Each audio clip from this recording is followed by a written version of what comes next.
All right. And then Give some of these people some education, some history. we should be live. Patrick Kelly. My man. We'll put this over here. And I think we should be good. Do a little scribble on yours. Do a little mic check. Mic check, 1 2 1 2. Okay. Patrick, the myth, the legend, the man. How are you, bud? I'm doing great, my man. I didn't think you were gonna make it. I had to make it. Well, when you reached out to me, I was so pumped because obviously I love you very much. Oh, the critics are starting to talk. So here's what we have to do. Okay. People want to know who the guests are Right. in the beginning. Because a lot of people are listening it just like we listen to podcasts. Yeah. And I'm getting more and more people like, yo, listen, we're listening to it. We're not watching it, but it's like on. It's getting huge. A Well, a lot of people are asking. So watching. here's the deal. Even though I know you, and usually we just jump right in. Yeah. For those that maybe don't know you, which would Right. be crazy, who is Patrick Kelly? Born and raised in Bunnell. My family, actually, one of the original people that came and settled here. My mom's side of the family, which is the Hardings. So they came here, 1800s, man. Around late 1800s.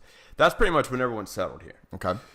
They settled out in St. Johns County. I mean, everyone's familiar with, the Stricklands, the Cowards, Palisiers, the Mercers, Johnsons? The Johnsons, the Emerys, the Buckles, Cruises, the Kings, Wadsworth, Moody, George Moody.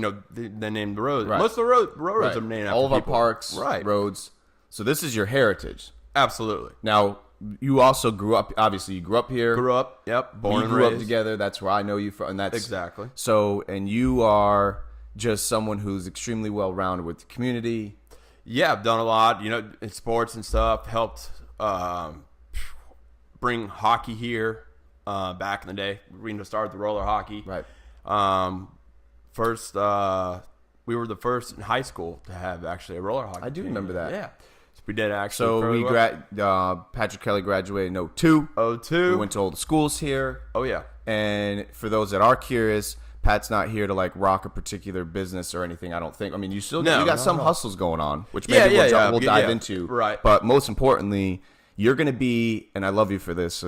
But you're gonna be my Eddie Bravo of guests. I bet you. Dude, that's fine with me. Hey, I don't those know that- anything. I'm just saying. No, I love But Eddie. Eddie's a good guy. I figured today's when it would be one of those shows that there's never an agenda. Yeah, So this is one of not those. at all. But I know that you are so excited to share some of this. I mean, you got your stack over there. Oh, yeah, absolutely. Because, a lot of people, you think about it when I would say everyone knew everybody up to about when we were in middle school. Right. You know what I mean? Then it started getting big. Right. Well, they did the boom. 2 schools. Right.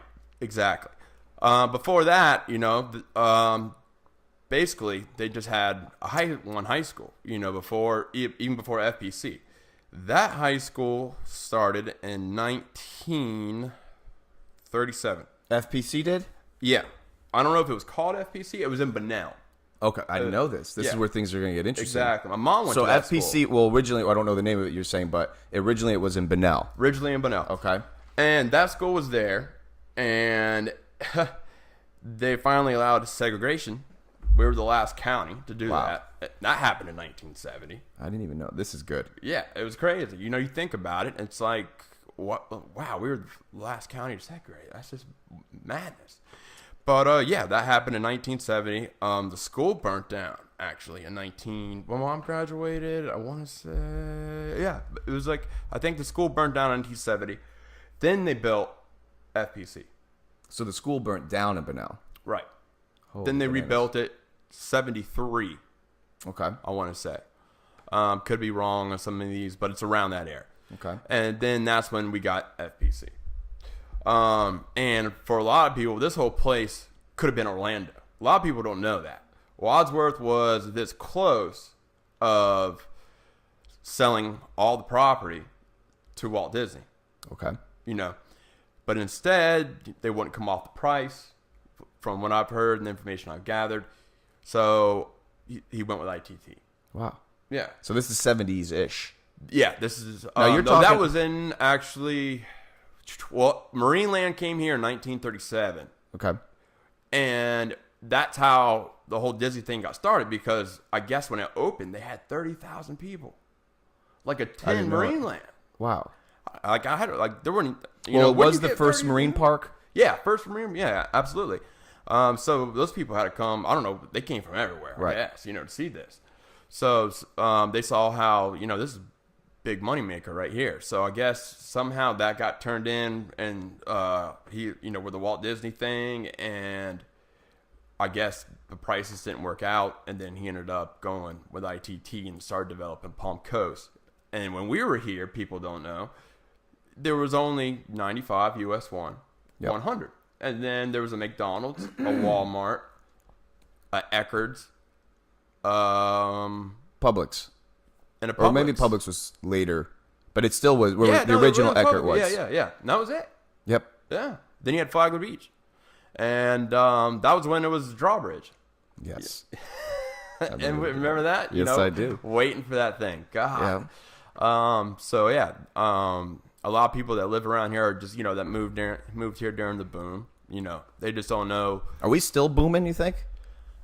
It's it's definitely picking back up. Yeah. I mean, everything's going. I mean, there's people working. As I see it, my stepdad, he's clearing lots left and right. So I mean, as what I see, yeah, the boom is coming back. Right. A lot of real estate's being sold, a lot of houses. It's a good thing. Money's moving. So to me, it's absolutely coming back.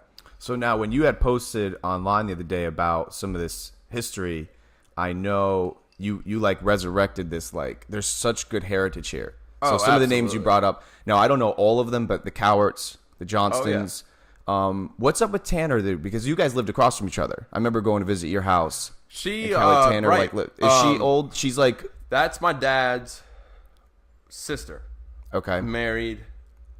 My uncle, Larry. His last name's Tanner. But you guys did. I remember that. I remember going to chill at your house. Right. And Benell. Kelly lived across the street, right? Exactly. Okay. Kelly lived across the street. Where is she, by the way? She moved. She just moved. Her and Dan. She had the baby. Had the baby.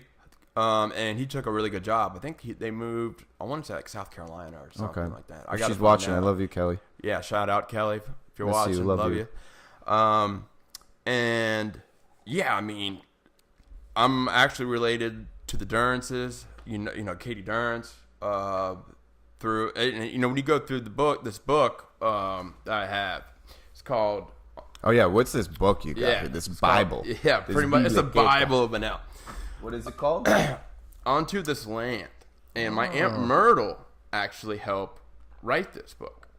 So this is about our county? Yeah, absolutely. How the county started, all the big names. I'll let you, I'll get you a copy of it anytime you want. So you're in this? I'm actually in the book. Wow. Yeah, I couldn't believe it. I was reading through it. It shows my mom, and what her father did. Not my dad's side. My dad lived here. He went to Ormond. My mom stayed here. And so his family didn't really get involved much until his father bought the first gas station, I want to say, in Bunnell. It was a Texaco gas station. Okay. It's still there, isn't it? Or that's not there. My grandpa bought the Amico, and that was the other gas station. That's still there. That's now the Marathon. Okay. So, and then during that, back in the day, they also had a side business called Kelly's Oil and Gas. They'd go around, and help people out with gas and stuff like that, so they could cook stuff, And that was way back in the day, and pretty much, Bunnell was actually a booming place. In fact, it was the railroad. Yeah, exactly. And they had, in order to get across, from the hammock, like this way, they took boats, and where the other bridge is at Old Dixie, they'd take a ferry. And then they used, was it Dead Lake? Yeah, out there 304. Dead Lake, which is where we used to go mudding. Yeah, out there, and where Joe Rizzo and they have the restaurant out there too. Bull Creek. Right. Which I just talked to him today, by the way. How's he doing? Doing fantastic. Awesome. I miss that guy. Yeah, I told him. I says he came on the show on a tangent. He came on the show. And he's doing big things for the school system. He's the head of the Educational Foundation Scholarship Program, etc. But, no matter what he touches, he's got like the Midas touch. He's just a well-connected man. And he's just a sexy, he's just a great guy. I love him so much. He's good looking, so I called him today, and I'm trying to help someone who's going to be moving here get in touch with the right people to get a job. Oh, yeah. So I just trying to connect people. But it was great to hear from him. And he said, I miss him recreationally, too. Yeah. Because when he was at the Island Grill. Yeah. God, we had some And before that, in Woody's. Yes. Yeah. And I went in there yesterday because I was going to talk to Scott. He was busy because I needed to know when his dad, he opened up the first timber business here. Right. And Adam came in. So I'm like, hey, you know what I mean? And we got that's what people, that's something so you were so pumped about this show because you're so excited to just bring some awareness to this history. Oh yeah, part of people. It. Yeah, absolutely. So you were doing all this legwork just to come here for this. So what was their involvement? Oh, the Cruzes, their family's been here. Them and the Kings are connected. Okay. Sarah King. Yeah. And they've been here forever. And the Cruzes, they basically all the families when they settled here, back in the day when you went out to the country. And remember when my dad had that 40-acre ranch? We had that party out there. We had a fight, too. Yeah. we had a lot of... Oh, yeah. But, on the way out there, when it was, you could see it wasn't dark, just miles of cabbage. Yep. You know what I mean? And that was the main, what they grew, cabbage and potatoes. Now, they're pretty much growing sod, But back in the day, the cash crop was... Do you still have that? Well, my dad actually, I was there when he got the place. It was a friend of his. He bought that 40-acre ranch for $250,000. Wow. I don't know how he got to this day. So during the boom, he ends up selling it again. God bless. And just Yeah. God made killer money Good off for him. Oh yeah. So then they turned it into kind of like a private resort for like hunting. Really? Yeah, they added a pool. I never knew that. All this crazy stuff to it. I don't remember. Is that like? I forget getting there and then leaving. Oh yeah, but it's out there. Yeah, it was out there. Yeah, it was like in the country store. You stay on 30. Is it past Bimini and all that? Yeah, past Bimini. Okay. Go to the red light, make a left. So you're on 304. Take that, and it's right before you hit 305, which you can take that back comes out to the mobile on US 1. And it was right there. And it was a great place. It had a arena in there because my stepmom would help people, barrel race. Yep. And train horses and all that stuff. So, when at nights we'd be bored, have friends over, we'd just jump on horses, start riding them, do whatever. I mean, 40 acres of land, shooting guns, no one cared. I loved it out there. Yeah. I love that because of you and a handful of other people, I've got somewhat of an understanding of out there. Oh, yeah. And when you meet some good country folk that know that zone. Oh, dude. And you start throwing out the Biminis and the Espanolas and those people are like, okay, all right, you good. You know what I mean? Because I never obviously resided there. It was far. I remember, like I said, I remember even going to your house and going to party on that land. I had a sign. Remember, I had to stick a sign out there for John Keys because he didn't know how to get there. I just said John on it, so you guys knew to pull in. Yeah, that was hilarious. But you're right. Who's still out there that we know of? Are the Cowards are still out there? Oh yeah, Cowards are still out there. They still do because they do the maze. Yeah, they do the maze. They're still out there. The Tuckers, I believe, are still out there. Okay. Bunch of families are still out there. For sure. I haven't seen Albert Johnson, Susie. You know what I mean? Yes, know her. I see. Susie's right down the road from here. Okay, so cool. I see her quite often, but.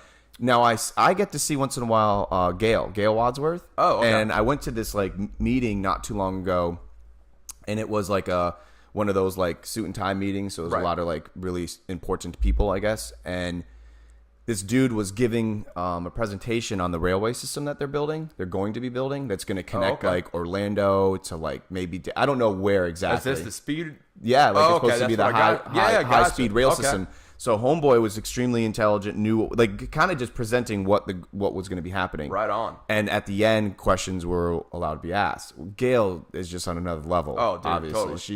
She's a sweetheart. I mean, it's not a bad thing, but like she's just like she's just incredibly intelligent, very and like very well-spoken. Very woman of few words but very important. Yes. So she brings this question up that was like, I don't know the exact lineage, so if I'm messing this up, my apologies, Gail. I love you.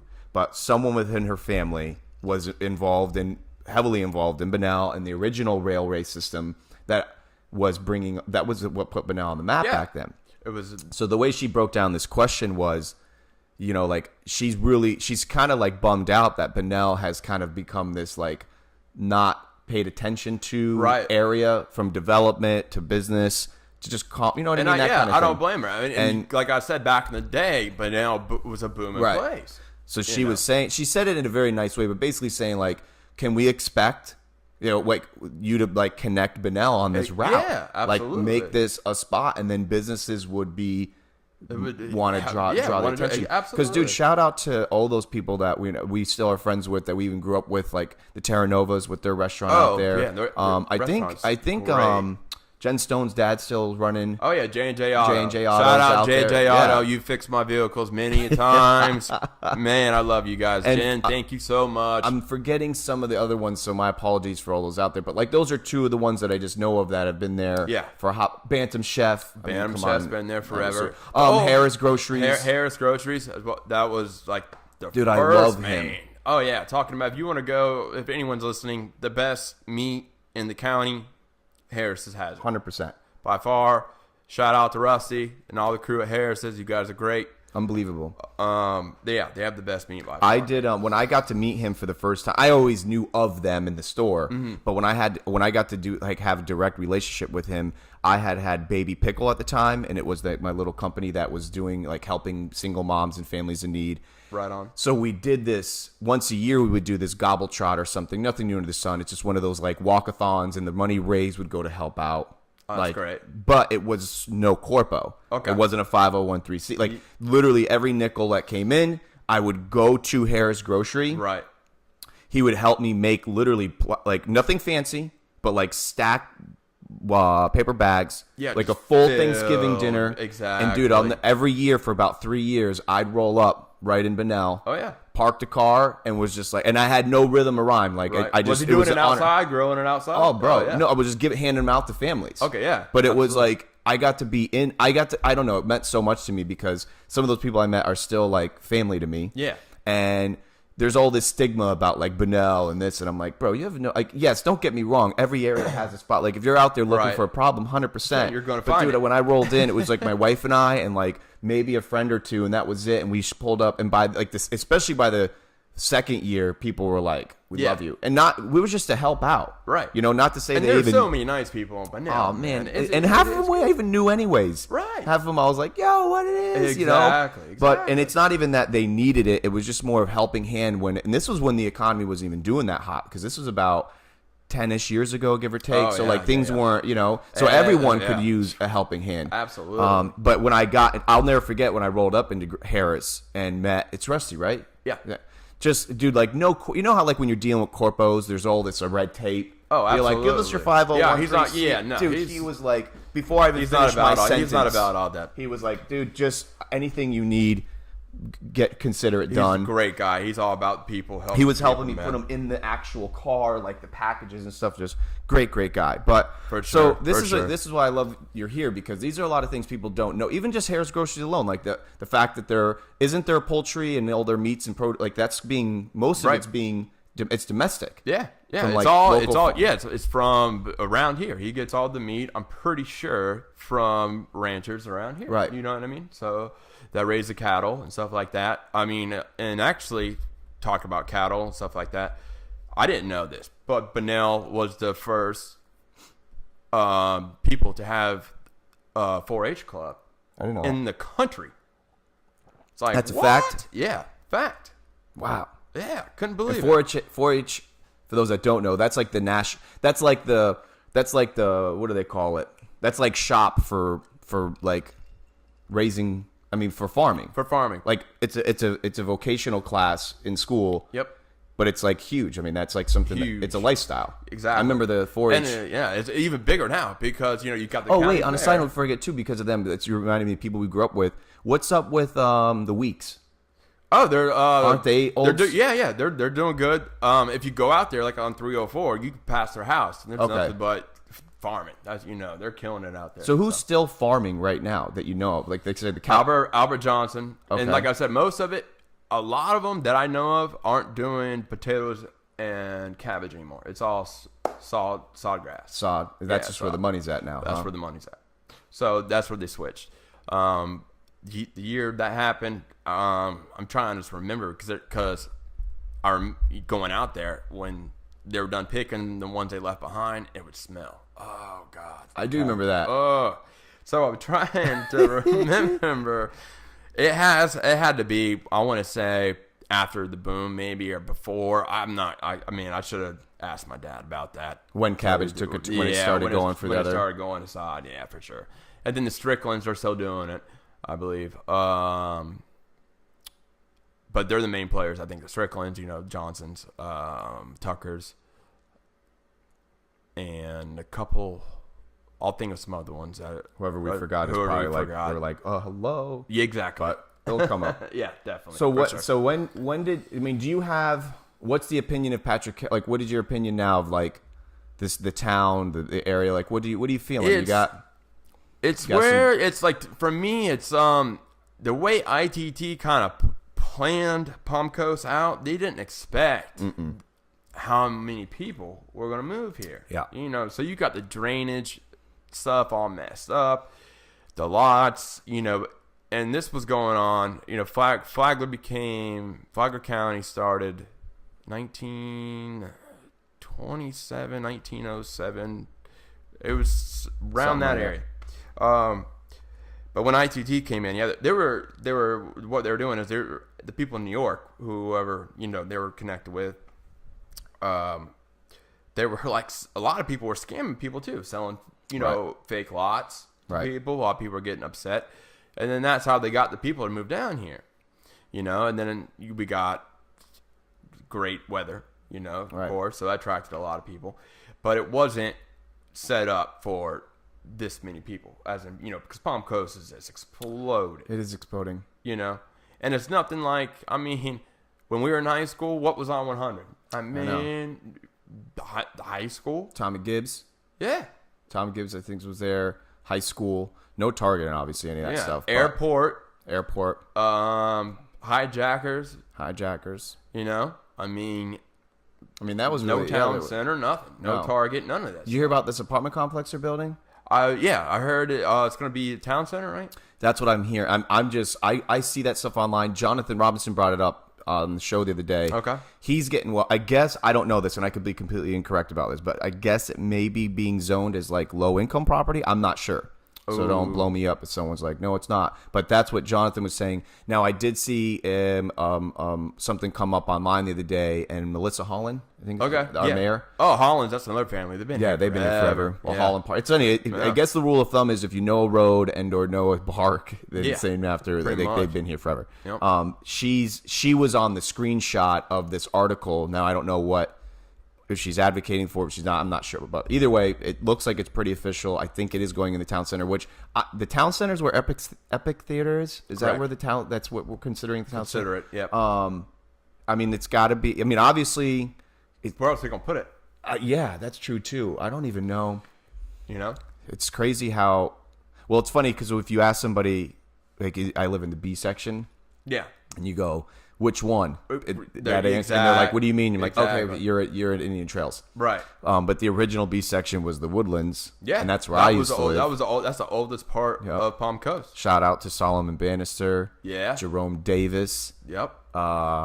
Jordan Burns. Steve Burns. Shout out to Burns up in the that. Woodlands. I love him so much. I miss him. Dude, funny story about him. Miguel, he calls me. He's like, how's he doing? oh, he's killing it, dude. He got married. I was at his wedding a year and a half ago. He ain't 2 flying years like ago. Henry. Oh, no, I mean, no, he married in, God bless. he did good. Good for him. Good for himself. Wedding was great. Beautiful church. Went to a reception. Every table got a bottle of Pappy Van Winkle. I mean, I'm talking money, man. Great time. So he calls me, this when Connor was going to fight. Merriweather? Or Mayweather? I think it was Connor and Mayweather. And, he's like, I got an extra ticket.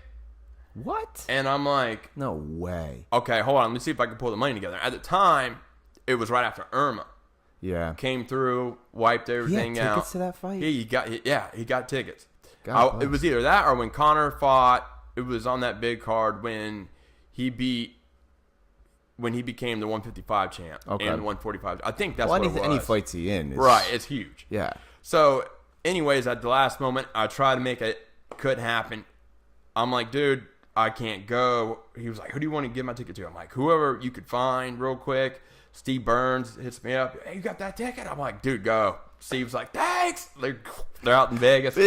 Sending me pictures. That fight, having a good time. I saw Chad Boda posted the other day, which was really sad. I love him too, by the way. Oh, yeah. He's great. He is great doing, guy, man. I love him. So into just like preserving our earth. Yeah. And so intelligent and always has God been. bless him, man. So he posted something the other day. I guess the East Coast Pumas or Panthers Right. are finally extinct. Really? So sad. And if Chad's posting it, it's probably legit.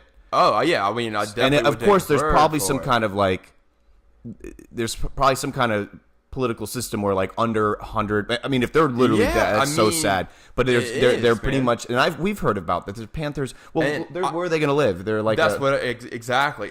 What I've heard. I've never seen one. When I was camping, I was 12 out in the country, and I guess I don't know if it was a mating call or what. But when they scream, Yeah, man, they got to scream on them. oh my god, dude! A lot of people don't know that. We jumped out of the tent, freaked out. Yep. What the hell is that? Yep. You know what I mean? We all looked at each other, screamed again. Right. We're like, pack it up, we're gone. I think this is Bob. Bob's coming here to probably. it off. I'm gonna Oh, have to sweet. tell him that he's gonna come try to help Camille with something. Well, we're live. That's how Yeah, it goes. that's how it goes. Things happen, man. We just roll with it. Hey Bob, you're on a podcast. We're live. Are you?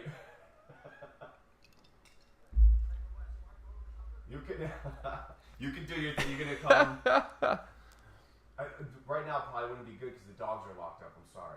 Okay. Because I got a guest here now, and then we're like literally live. Sorry about that, Bob. I guess okay. Yeah, let me have it. Oh shit, you got hurt. All right, let's cut it. Bob, I love you. I got the little caps for the ends too. Okay. If you need them or not. Sure.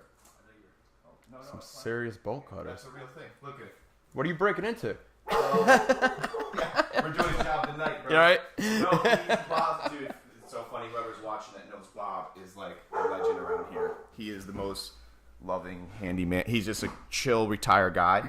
Right on. And Camille needed some work done, so he came over to help out. Cool. Okay, so these Panthers, bro, extinct. So, of course, Burns being the most hilarious man alive. Oh, absolutely, man. Chad wrote, like, they're extinct. Burns goes, they had it coming to him. Yeah. But, like, it sounds worse than it is because, like, that's just Burns being hilarious. If people out there, if you don't know the man, you wouldn't get the personality. I'm sorry. I wish, but God's hilarious. Steve's one of those guys that you want at every event, just the laugh. There's you can't bet. He makes everything better. Yes, he's like hot sauce, Yeah, pretty much. which ironically that's what Exactly. he makes. Steve's like a hot sauce, but so yeah, man. Start calling him hot sauce. Hot sauce Steve, Hot sauce Steve. Burns. That's right. But I guess he's doing big things too, because it's him, Jay, Yeah. are in New York. And that I'm trying to get in that business too. The solar finish business? school, yeah, for solar. So absolutely, no brainer, man. Dude. It ain't going anywhere. It's not. I I can't believe- 10 well, you years, know this. it's we have to.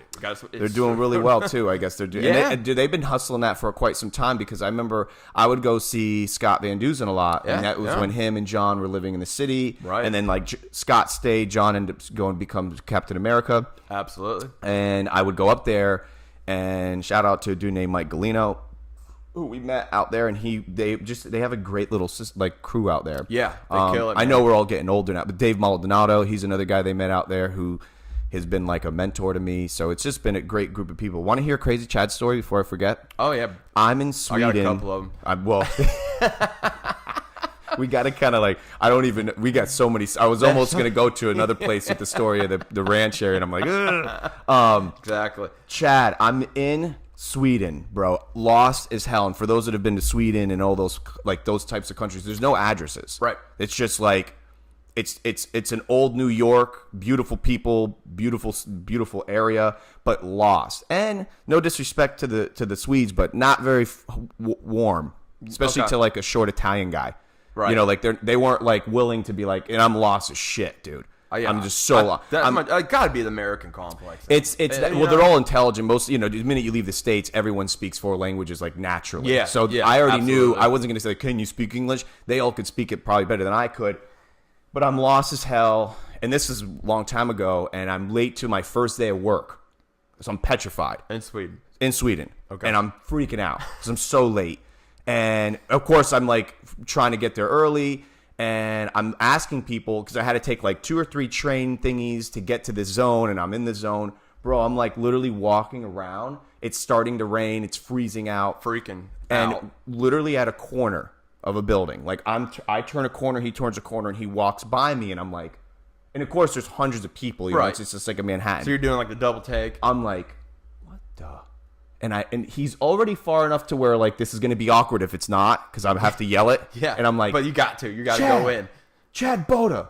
And he has a hoodie on. And he turns around. And he had like, I don't know, headphones in or something. He goes like, what the? And he comes like, dude, this like embrace of this like crazy. It felt so good for me, better for me than him. I can was picture like, it in my head because I know both of you so dude, well. I'm like, you know what I mean? So, and of course, he ends up helping me. He's like, bro, you're fine, like ABC, whatever. That's awesome. But it was funny because he was literally running late for a train. He's like, I'm so sorry. The romance lasted like probably 1 minute, not even, but it meant an eternity to me because I was like, dude, I was literally so lost. And I'm like, God gave me Chad Boda. Exactly. And that's when I didn't even know at the time that he was going to school for his doctorates, etc. And that's just how the world works. And, Isn't that crazy? Universe. Who would have thought? Exactly. Even someone you knew, let alone someone who like the Bodas, like such a pivotal character in my life. A similar situation happened to Melissa Anderson. I think she was in Sweden. She was lost, getting off a bus or something, and she was telling me that she looks up and she says she sees Chinch.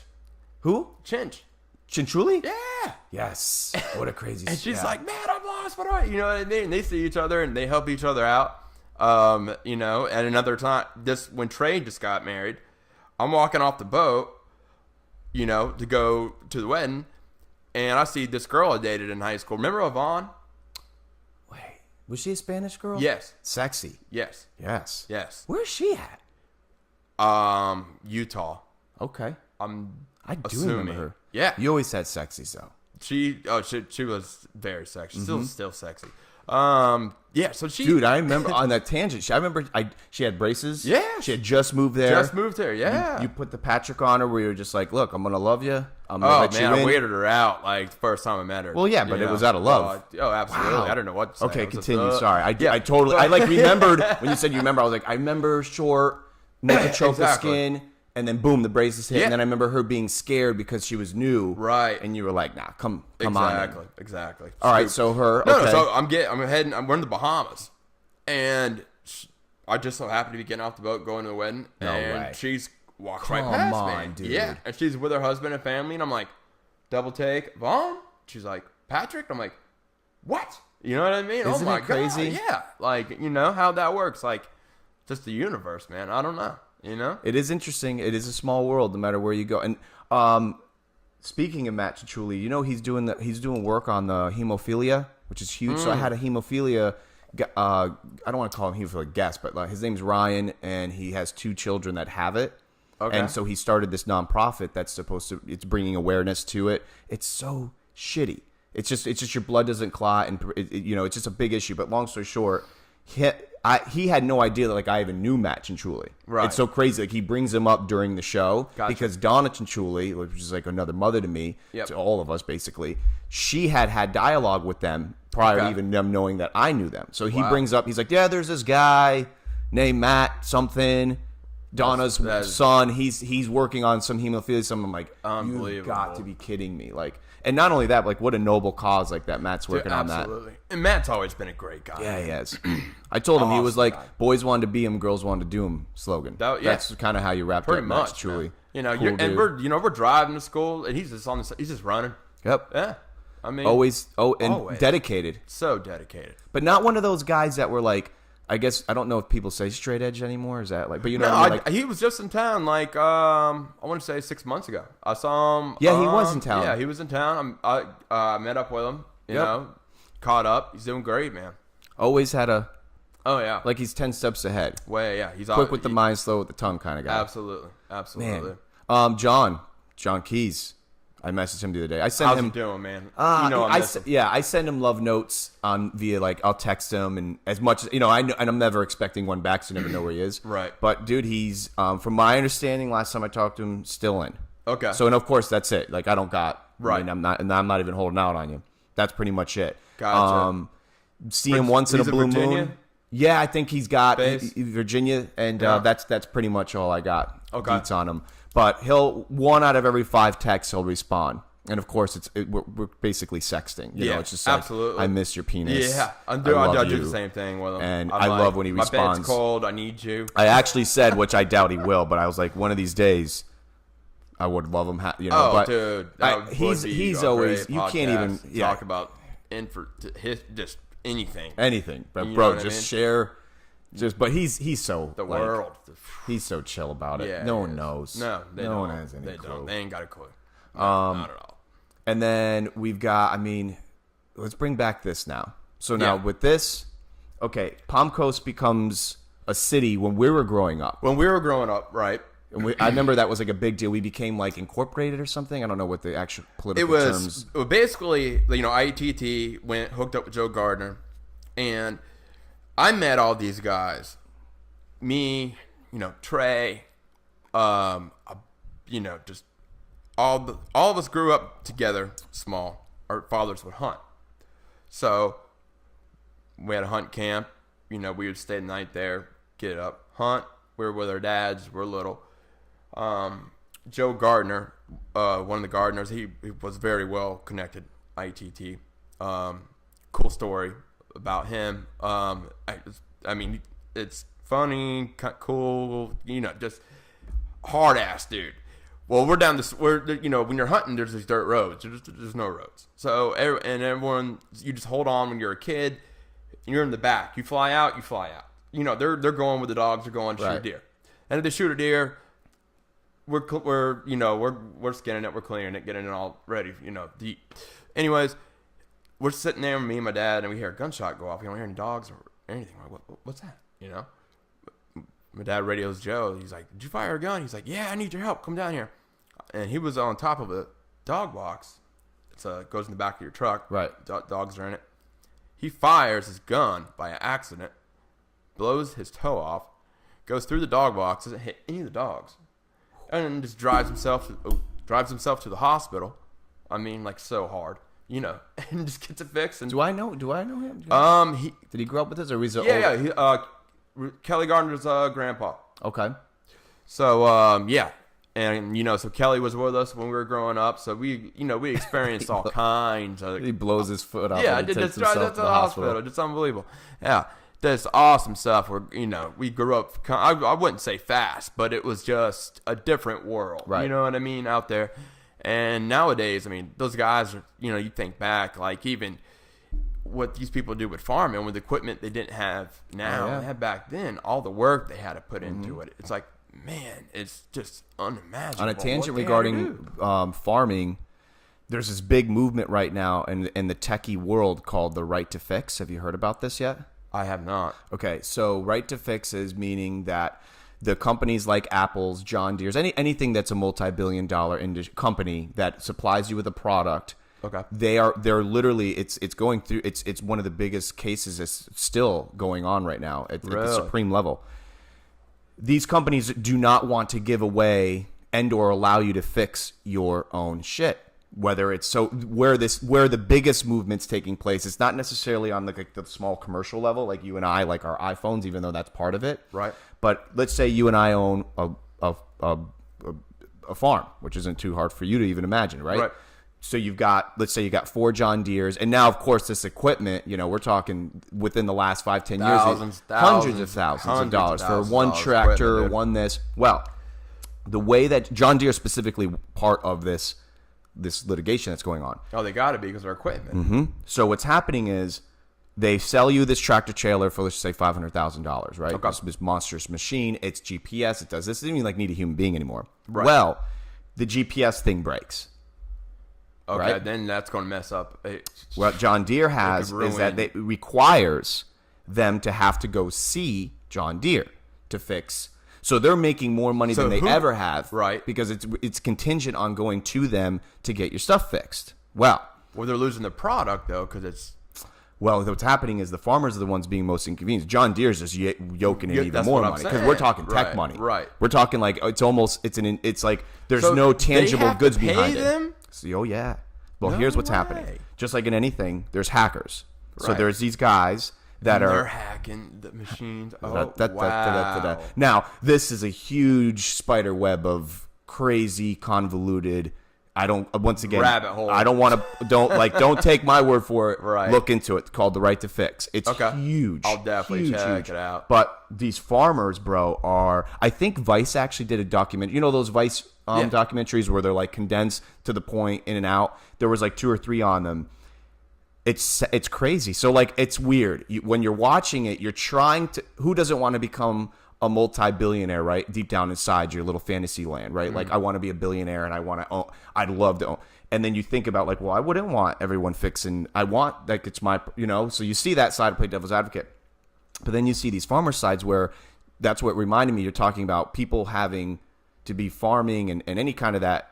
When you're in the older days, you had your own. It was mechanical. Oh, yeah. You fixed it, Absolutely. carburetor, this, whatever, twinky, you'd fix. Right. Now it's like your GPS goes, your $500,000 tractor. Done. So there is an interview with this one particular farmer who's literally using his old equipment and not his new one because like the GPS isn't working. Yeah. Something not even like mechanical. You would think and there's no insurance on that, I guess. I don't know how that.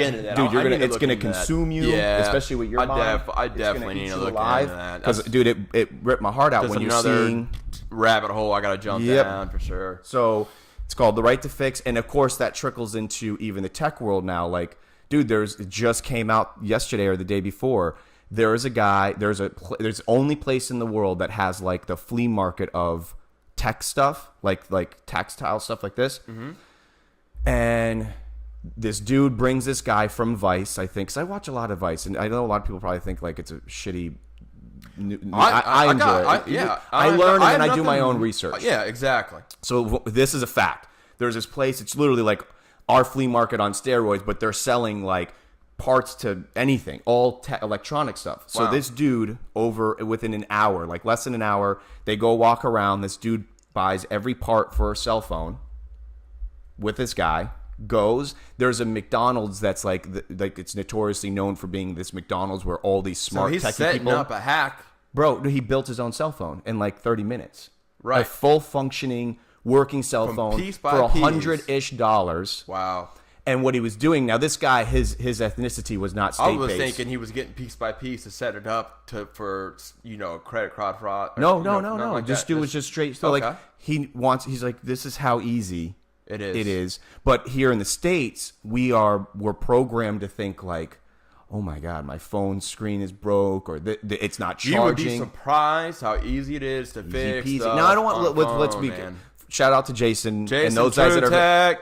It's not. It's not. Well, let's not say it's easy. It's a process that if you don't know what you're doing, it could take you all day. Exactly. You need the equipment. You need this. So he supplies you with that luxury. You're not dealing with it. The warranty, this, but it does not take.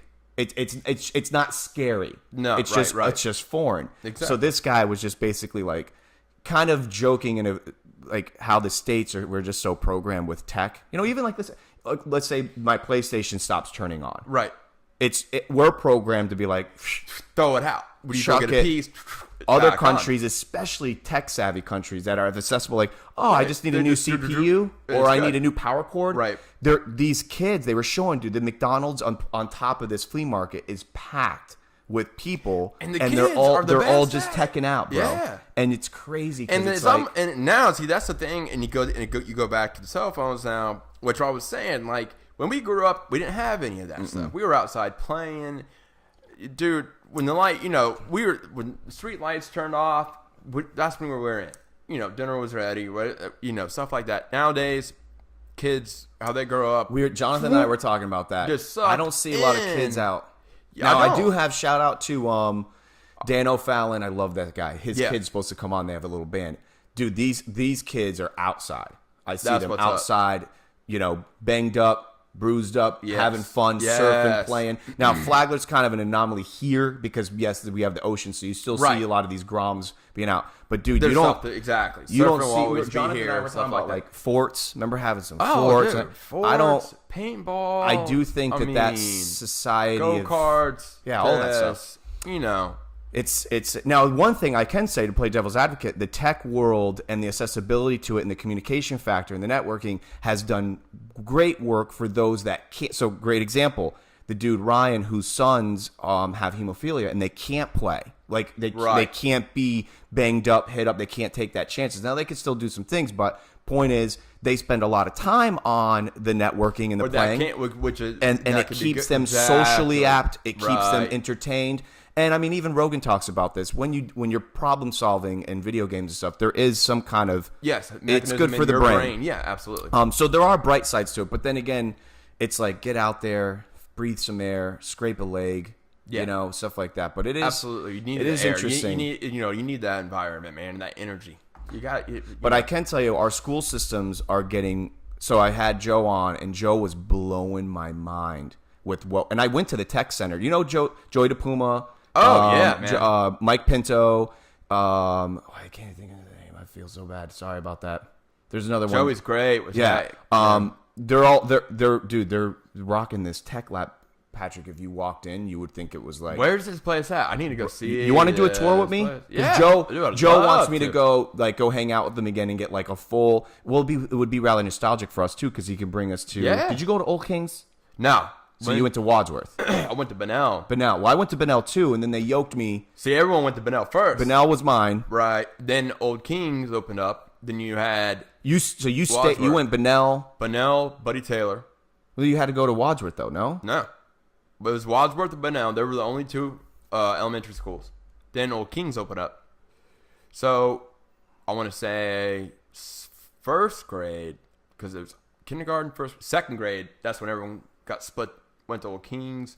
People stayed in Wadsworth.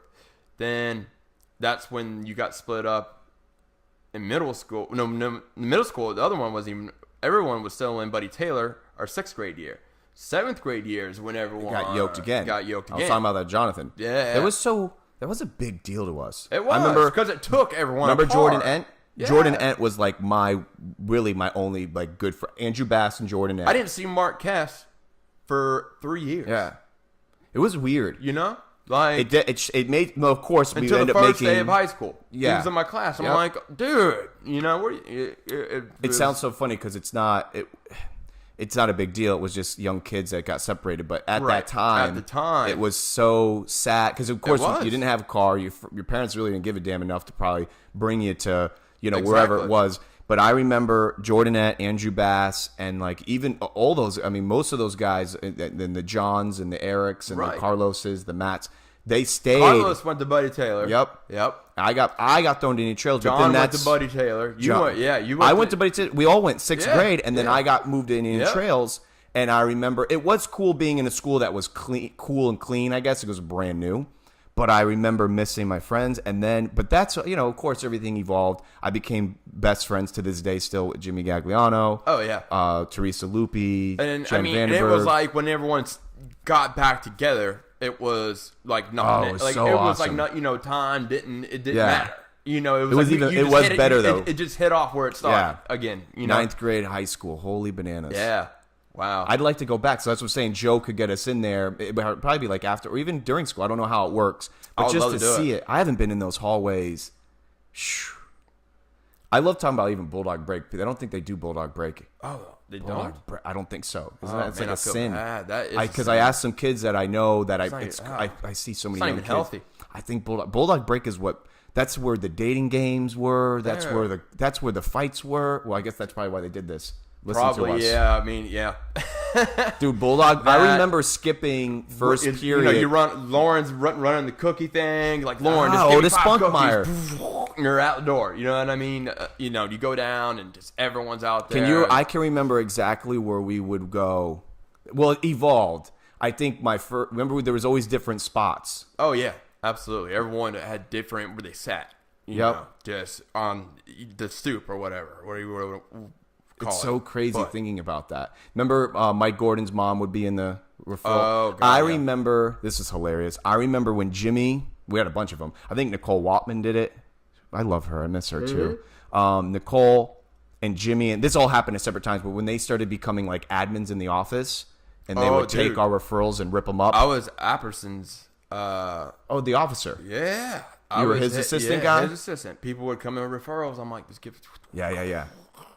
It was so Yeah. awesome. Well, near the end, I'm sure it happens in every high school, but I do remember near the end of our senior year, it was like we had a system. Oh, the system was We right. had such a system. I And it remember worked. I was a TA. I don't know if that's what they call it. I think I teacher's think we were assistant called TAs, yeah. for Coach Parks. Oh man, how lucky Dude, and I don't want to blow him up, but he was the cool. Oh my! I'll never forget. He came to me one day, like even in Everyone class. that's listening, you guys remember Coach Parks? Oh, Shout out. God, Coach Parks was was man. like, he made me feel like I was going to be okay in life because I was yeah. always not good in school, and all of my teachers hated me for the Well, you most got to part. remember when we were in high school, most of the they were what was it? They weren't getting paid enough. I know. And they were just not caring. You know, they didn't really teach. They were The just ones that like, cared were the ones that were also like the AP classes, Right, the honors. right. And dude, no disrespect to the teachers that weren't those two, but they had to deal with so much bullshit. Bullshit. So now I'm not. It's not Exactly, looking the back bullshit. on it now. Do you know Yeah. that I'll never forget. Mama Chinchuli was she made my life a living hell in school. But it wasn't her fault. I was an idiot and naive then. Right. But she was literally one of the only teachers that wouldn't let me skip a beat. Was like literally on the phone with my dad probably every day. Yeah, Like yeah. he didn't do his homework. Especially when she knew all of us growing Dude, up. So She was on my it case. was- So we- long we story didn't short, have- listen to this, Pat. This we is didn't have an where- option. She goes, I graduate, which I barely graduated, but I end up, for those that don't know, when I end up moving to Costa Rica for about a year and a half or so, when I was living there, dude, Mama Chinchuli's Spanish vernacular was like just came Oh, right back dude, it to me. saved me in Cancun And when I went there. I ended up writing her a letter while I was there, I think. Right. And she still has it, she says. Which means That's the world to me. awesome, Because she's man. my neighbor now. Yeah. How crazy is that? Full Yeah. circle. She So I still ended up- had the same house. Yeah, right That's there. Crazy. So when she found out I lived here, that's when I'm there all the time if she needs any kind of computer help, techie, nerdy stuff. Right. Got you.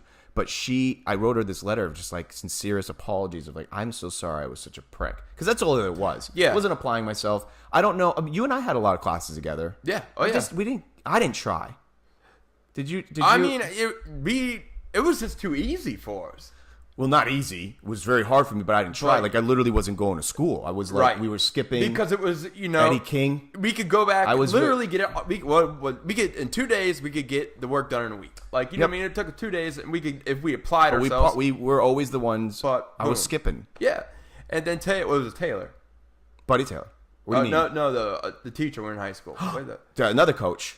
dude. Another great guy. Loved him, man. We'd walk you see him walking down the hallway. Walk up to him and like act like because he was a wrestler. So you start doing the wrestling moves in the hallway and stuff, and like he would get in with you, and like it was. We didn't hilarious. Did we call him Taylor? I thought we had another name for We him. called him something, man. Something cool. Yeah, it he was was great. something I cool. had a class with him, Yeah, he was a which great was guy. awesome. I had Coach Parks. I tried to take almost every. Everyone did. Yeah. I think you couldn't I- get in his class. It was filled. 'Cause, it was Oh, and then remember Mr. Mr. Walker. Well, what about was it Mr. Peterson? I forget. There was some pretty dope. Mr. teachers. Walker was the dopest. How come I don't teacher. remember Mr. Walker? Was he? I want to say that was his name. He taught American government, history. He was real. He was in Vietnam, flew jets. And he was in Navy. So he looks at that. He comes in first day of class, and I agreed with what he did. It was awesome. He raised the book up. He goes, "You see this? This is crap." Throws it behind him. What I'm going to tell you is real. You know what I mean? So he's been through it. He knows. You remember this? I remember it, dude, detail to detail. And I'm like, this guy is the shit. So everyone loved that class. So we dialed in. I mean, me and Marcelo talk about him all the time, just how awesome. Shout out to Marcelo. Oh yeah, him. Shout out to my boy, for sure. Hope I told him he should be listening, or he'll catch it later. But yeah, he was a great teacher, man. And like like you said, he like the history I brought. He would tell you that. Right. The real stuff that teachers weren't telling us. Did you hear about this Common Core thing? So I think now we're back. We're back to regular. They stopped the Common Core math. So is that all it is math? I thought it was a whole curriculum. It was, all I know of it was called Common Core math. I looked at it. Took me an hour to figure out. And I was like, what is the point of this? You literally, I mean. Well, it seems like the teachers are all for this, whatever he's doing. They don't want this Common Core. They don't want it. And the parents, I understand, they're pissed because they can't do it. I mean, they can't help their kids with their homework. Right. So it's ridiculous. So last thing I heard, that was gone, and they went back to the old method, which they should have a long time. Dude, he's turning things up. He's doing something for the environment, the ecosystem. He's doing something in Florida, which is dope. He's doing everything he said he was going to do. That's awesome. He's also raising the teachers' pay. I think $8,000 to $10,000 across the board. It needs to be because 100%. dude. I mean, we respected teachers, right? And we didn't get in their face and harass them and throw stuff at them. None of that happened. There, when we were in high school, right. and people even older than us like that. You know what I mean? And now today, I feel sorry for them because of stuff they got to go through. Somebody made a really great post the other day, and it said, "I'm going to butcher this," but it said something like it was on the behalf of teachers, and it said, "Stop expecting us to do what you're not doing at home." Something that's powerful. It is, and it was so.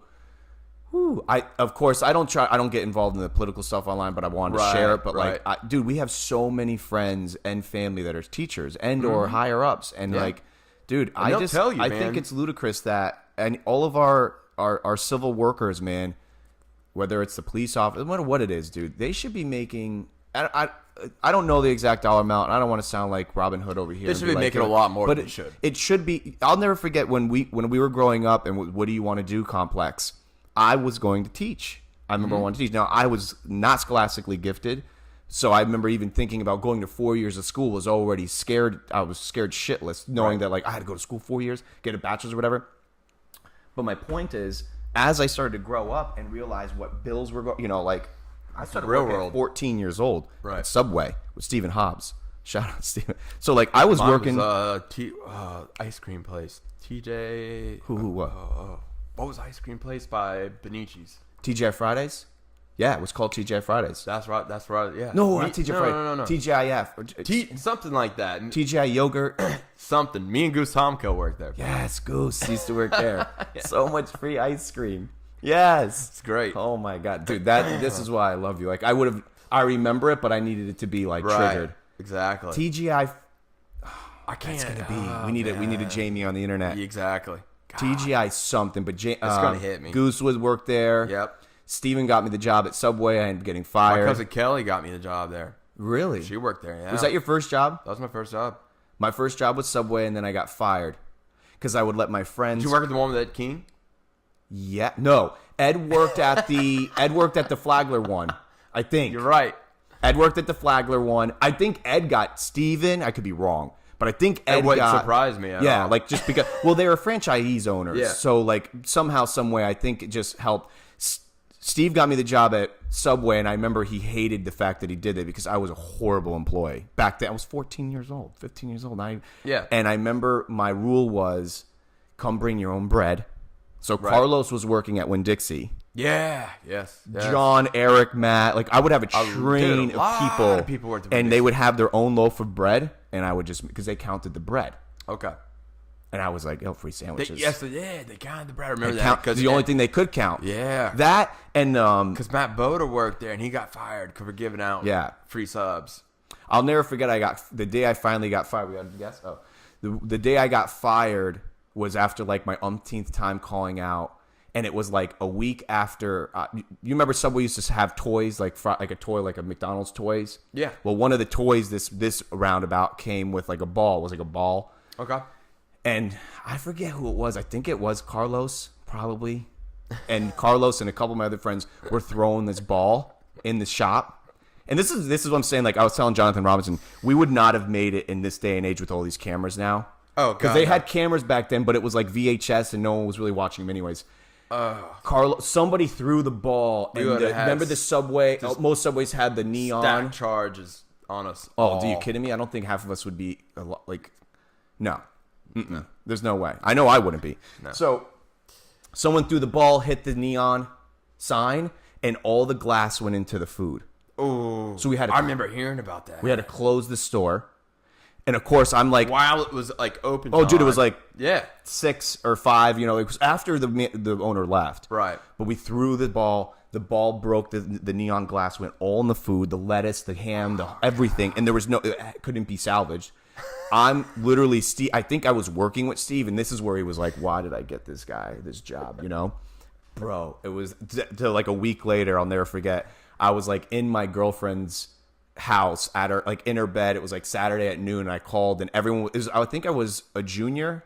Yeah, we were juniors at the time, or something like that. And people were like all going to schools. Right. I wasn't going to school. But I called him like, I'm going to go look at some colleges. Yeah. And the guy's like, why don't you just not come in? God bless. I think his name was Gene, what he dealt with me. He's like, why don't you go ahead and just not come in anymore? Exactly. And I was like, yeah. Oh, okay. Yeah. The guidance counselors were cool. Yeah. D'Agostino was mine. Oh, yeah. Who you had D'Agostino? Yeah. I had Mick Poppin. I forget his name. Mick. I know who you're talking I'm blowing about. him up. I can't believe it. Well, anyways, I loved him. I exactly know who you're talking about. He made me feel good about myself. I remember they're good at that.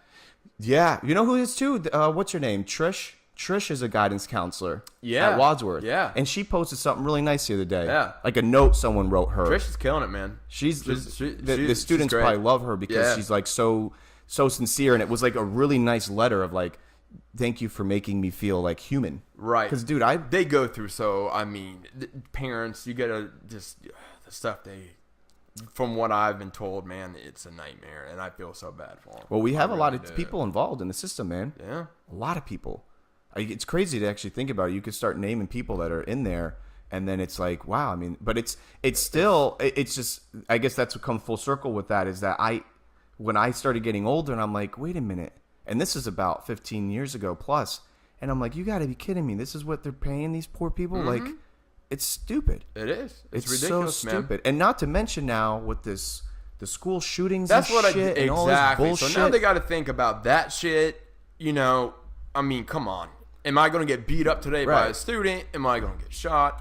You know, am I going to have to listen to some student's parent come in, yell at me when it's their fault, you know?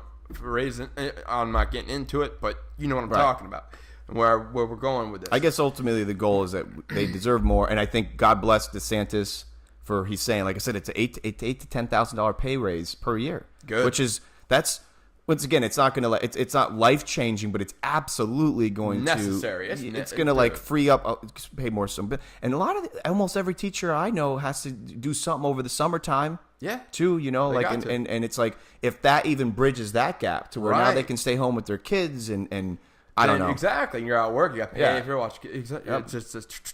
Well, that's what's up. Can we talk about the hook, line, sinker thing?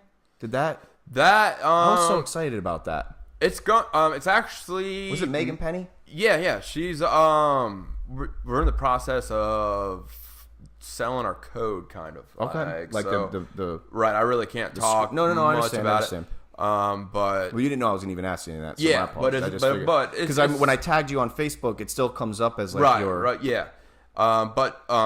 Yeah, she called me. She's taking care of it, of everything. So it's gonna be handled all right. Okay. Made out. It's gonna looks all right. Looks all right. Another thing I was gonna say about this, a lot of people go out to Prince's Place. Mm-hmm. Found this out. And it's still there to this day. It was the first in-ground pool Yes. in the country. Yeah. And it was saltwater too. And they just had it come in through the canal, from the ocean. And I remember seeing the pool, but I didn't think of that. And I was like, wow, man, that pool's been there forever. I love going out there. Oh, it's I beautiful. haven't been in a long time. Yeah, I haven't been there But when I used to ages. bring like dates and stuff out there, so pretty. Yeah, it is. During the day, you go out there, and it's a lot of people. I don't know if you don't know what Princess Place is, and you're listening to this, take an afternoon And go. It's Do romantic. yourself a favor. It's a great thing to do on like a St. Augustine trip day. Absolutely, man. St. Augustine's like how it's so funny growing up here. St. Augustine was like our romantic zone. That's like how how- many and- everyone's first kiss. I still think of it that way. Absolutely. You know? Do you know what's really funny on a personal note? I refused to bring Camille there when we first started dating Wow. because I like metaphorically hung up my jacket when I met her the dating game because Right. I just knew I was like I love you and I wanted to marry her. Right. So I had already like said this is going to be different for me. Yeah. And I remember she hated it, but I like refused to bring her there when we were first starting to date because Yeah. I was like, I can't bring you here. No, exactly. It's exactly. too like that's You gotta what we- wait for that moment. Well, not just that. It was like that was the date. It was like you brought all your dates there. Like Camille was. Yeah, I see what you're saying. So I know That it must too. sound weird because this Yeah. is just a personal thing, but it was true. I remember I was like, I can't walk these streets with you. Yeah, I get love what you you're too. saying. You know what I mean? Like, dude, I mean, how many you've kill- done it how many times? how many Kilwins Exactly. ice creams did you have with a right, date? Right. You know, it was like it wasn't special to me. Now to Right. her, I felt bad. She got robbed, but we did other things. Yeah. I remember going other places and starting new memories because I was like, we can't do Can't these do streets. that or- But I tell yeah. any guy that's single that gives me their woebegons of like, bro, there's nothing to do, man. I'm like, are you kidding me? Like, St. Augustine is the most dope date day or night. That's it. You got that St. George Street. You hit the castle. That's you go it. to dinner. Hit the castle. Night of lights. Night of Lights is Come on, guaranteed. man. Come on. Guaranteed they will fall in love with you. Then you hit You're the listening out Kilwins. there. Oh yeah. And I know all the places to park. You don't got to hit with the Food's thing. great. Yeah. Restaurants are great. Thank God the Ice House is there now. I love the Ice House. Love the Ice House. You pay for it, but it's nice. Yeah. Pay It's for it. definitely pay Those for kinds it. of places, man, are starting to probably do so well because Yeah. they're like unique. And They're- it's a lot of like Flagler. It's not commercial. You know, and that's how. what do you think it's about really this paid parking coming to Flagler, or potentially? What's that? What's Patrick got to say about that? Man, I think if you're a resident and you have on your ID Flagler Beach, you live here, I don't think you should have to pay. I like that.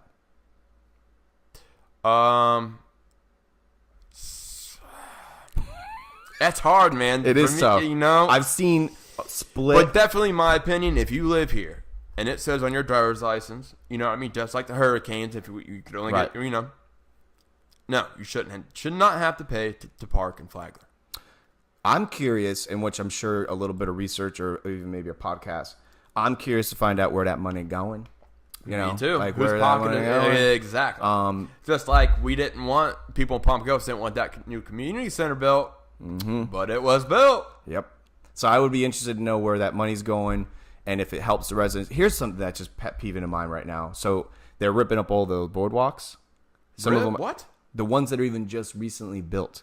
And I don't They understand. built them like a year ago. Patrick, tell me about it. So I'm waiting to hear back from FDOT. Someone's supposed to be sitting in that seat. And that's going to be one of the only probably negative connotations that I'm going to bring up of like, Oh, man, bro, please. why did we as a city, What's and I the know it's lo- an FDOT thing, I just want to but know the logic behind it. you know how much money we must have spent not only on the actual materials, which I hope we salvaged if we could, Exactly. but we just put them in. I would have rather just not have had them and saved the labor time, the money. Yeah. Why didn't they? It's really weird, dude. I have no idea, man. And here we go again. Like, I'm not. I don't want to bring a problem up without a solution. It just feels like, didn't somebody think about this? It's like common sense to me. Civil engineering. We're on the same level here. So I don't know. And of course, it's like no harm, no foul because we're paying for it, but we don't. If someone sent a bill to my house, right, then you'd get more people. Actually, I had a guy call me from the city, and I forget his name, but he does all the property appraisers. He has a property appraiser site, and his name's like really well known. Then you look up to see who his contractor is with the permits and see who. But it's sad. They did exactly. So like I just was on the phone with a neighbor of mine who's the one trying to get a job down here, and she doesn't live here full time. And I just told her, I said, be ready when you come home because she's just like anybody else. She loves being at the beach. And I was like, get ready.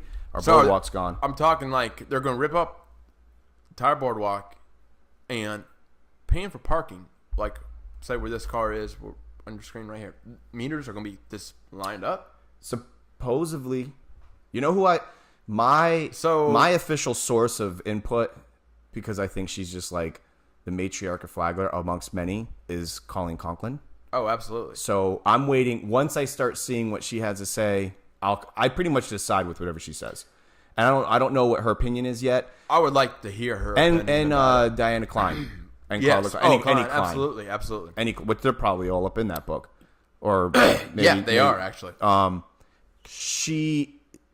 don't know, man. It's weird. I guess it's like and then you got to think they're going to redo all this. Okay, I mean, how much damage have we in the past 5 years from hurricanes have we took? I mean, and what? It's just going to get ripped up again. I mean, come on. I know. It's weird. I don't know. Price to pay to live in paradise, man. It's funny because like I tell people, somebody coined it way before me, but it's really witty. It's a beach tax. Yeah. Not fiscally, but tangibly. So like, it's people to this day. They're like, "Yo, Chenzo, you gotta get a golf cart." I'm like, "All right, bro, give me that garage because I have the carport." Right. And dude, every bike, everything, I go like this. It's just like that beach tax. You go through it all. But that's one of those things where it's like the taxes with I guess I don't know where that money would go to from the. I don't know. It would be really interesting to know. But of course, I guess we maybe sound ignorant because what they do is they put this stuff out somewhere. Like you said, I want to wait. Right. See what happens. Exactly. Well, this ain't, dude. I hope to God this doesn't turn into an I-4 disaster. Do you know I-4 is on pause right now for like indefinitely because somebody died, a worker died, which rest in peace, whoever it was. God bless. I don't know. What? So somebody like what they're doing in Orlando? Yeah, that whole come on. They've been doing I-4 work since we were kids. God. So that I-4 debacle, and that was just going to be a matter of time, right? Well, now it's like done indefinitely because, like I said, somebody had passed away. So they're just rerouting to 417? I have no idea. But dude, is it not somebody asked me, I think it was Jonathan Robinson. I am not exaggerating. I'm not making this up. If somebody came to me today and said 7-figure job right now, but Orlando, wouldn't take it. 100%, dude. Nope. I'm not talking about making it and being. I'm talking about I had to reside. No. Isn't that crazy? I don't know if people believe me or not, but I'm being absolutely sincere. I got like a rule of mine. It's like, don't get me wrong. I love New Orleans, best food I've ever eaten in my life. Been there, Mardi Gras. Been there before Katrina, after Katrina. Been everywhere. Love big cities, but I got like 3 days in. Then I'm coming home. You know what I mean? It's like the Vegas rule. I'm going out there 2 days, and I'm back home. And I'm only going to Vegas if there's a fight or something like that. You know what I mean? But I'm like you, man. Just like can't do it. I can't do it. I had to do Vegas for like 2 weeks once. Wow, I was living. I was living out of my car. My cousin and I. Possible. It wasn't possible. It was horrible. And I don't know if you remember this, but my college years were basically got in my car. My cousin and I sold everything that I owned, which it wasn't much. Yeah. God bless a brother to me named Brian Lynch let me park. I had a truck. I had a Chevy S10 truck that I got from Mike Struhart's grandfather. Okay. So that stayed. Dude, I remember that. I remember your truck. That was there. So that was like something that was I bought it for like $2,000. So I had that paid off. Right. But I had my Kia. Okay. My 4-door Kia. Dude, I packed that up with everything that I needed, and like camping gear, and my cousin and I lived out of my car for like 6+ months. Wow. With no destination. And that's cool though, man. It was cool, but it was some of the darkest times of my life because I had no idea what I was doing. Little did I know, at that time I was naive. We're in our 20s. No one. We're in our 20s, yeah. No one knows what they're doing in their young 20s, man. And I thought, though, I thought I was gonna find happiness. That was Right. I was the F-Palm Coast. You know, that whole mentality. Right. Like, I'm gonna find happiness, and obviously Just, through my on that pursuit. I feel you realize that wherever you want to go, you bring it. Exactly. But I'm in and of course, trust me, there was a lot of recreational fun times growing with having my cousin at that time in my life, being A lot free. of bonding time. You know, dude, you learn so much some about of the best yourself, stories of my life. Know? But we get out to the West Coast area side, and he had work to do for like a week in Vegas. And I remember him. He had already been there he would go there once a year for work for a trade show. I wasn't going to be working the trade show, so we got to stay in the Venetian for like probably 5 or 6 days, which that was dope. Living out of your car for like a month or two. But even that lost its flavor. Right. How long till you're like, and I wasn't gambling. No, I had no hear money. You. 2 weeks a long time. My cousin in even Vegas. told me, he says, every time I come to Vegas, I get sick as shit. And I'm like, whatever, we'll be all right. Bro, the day we're like leaving finally, had been like a week-ish, almost 2 weeks. You're sick of everything. Dude, you're sick. The numbers. You're at the oxygen bar, just trying to breathe. You know what? I remember we were camping. Camping, I think, in what's the place called where U2 did the album, Long Tree? Or Joshua Tree? Joshua Tree. We stayed there. And I remember we were near a lake, and I was literally rolling around on the ground like dying sick, rain, cold. It was a really bad time. Wow. But that story about you having something scary, that happened to me. We don't know to this day. We were in a tent.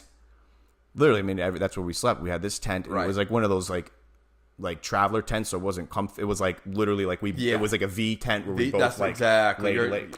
Right. So we went in to sleep. room. We didn't hang out in there. Exactly. We're in the tent. We're at this campsite. No one for millions of miles. It felt like no one was near us. And we heard in the middle of the night the footsteps and something going up against the tent. Oh, God. Gargly, scary, basically demonic. It was the scariest thing. I'll never Especially, forget. you're grabbing gonna my have a knife weapon and with like you besides a knife. We were just shaking, and was the word. We ended up sleeping in the car for like 2-3 days after. Not even though we weren't there. Dude. I wouldn't blame you. It was the scariest thing. But once again, those are all growing experiences. Yeah, absolutely. And I think that's probably in my 20s. That's what I did all my traveling. Yep. Did the same thing. I try telling people now that are young and just even if you're not young but free, just get out of the 32136, the 37. Absolutely. Realize how small you are. Realize how loving people are. Isn't it funny? And Rogan talks about this a lot too. And anybody that's got love in their life, dude.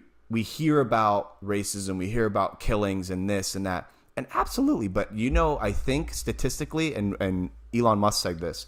For every, and these numbers could be wrong, but it doesn't matter. The percent is still nauseating. It's like for every 320,000 people or something, only like 0.03% are bad, or have a record, or are going to cause ill will. And leave it to Musk coming up with like some percent. Exactly. And you think about that, and it's true though. So true. You and I right now could go out. Now Flagler's an anomaly area. Like you and I could go pick just anywhere on the map. Would go in there, walk into a bar, not have a problem. Yep. And sit there and have probably a great conversation with somebody and learn something. Now, bad things do happen to good people too. I'm not saying it doesn't, but for the most part, it's such a beautiful world out there. It is. Especially, and I hate talking negative about like the states, but the mentality. Camille and I do a lot of traveling and out of the states. And I think a lot of people are waking up. They are waking up. Well, that's what Rogan's been talking about. Yeah, and a lot of these. That's what this is for. It's just like educate yourself. Are waking up about just how beautiful people are and how intelligent people are. Instead of what they're hearing about. Right. People trying to divide people and all this and that. No, man, that's not what. No, and it's happening. Not what it's about. And you're not, dude. You've been that to me. It was funny. Jonathan asked. Not funny. It was a great question. Jonathan asked me. He goes, "Do you remember when you met me?" I was like, "Dude, I don't.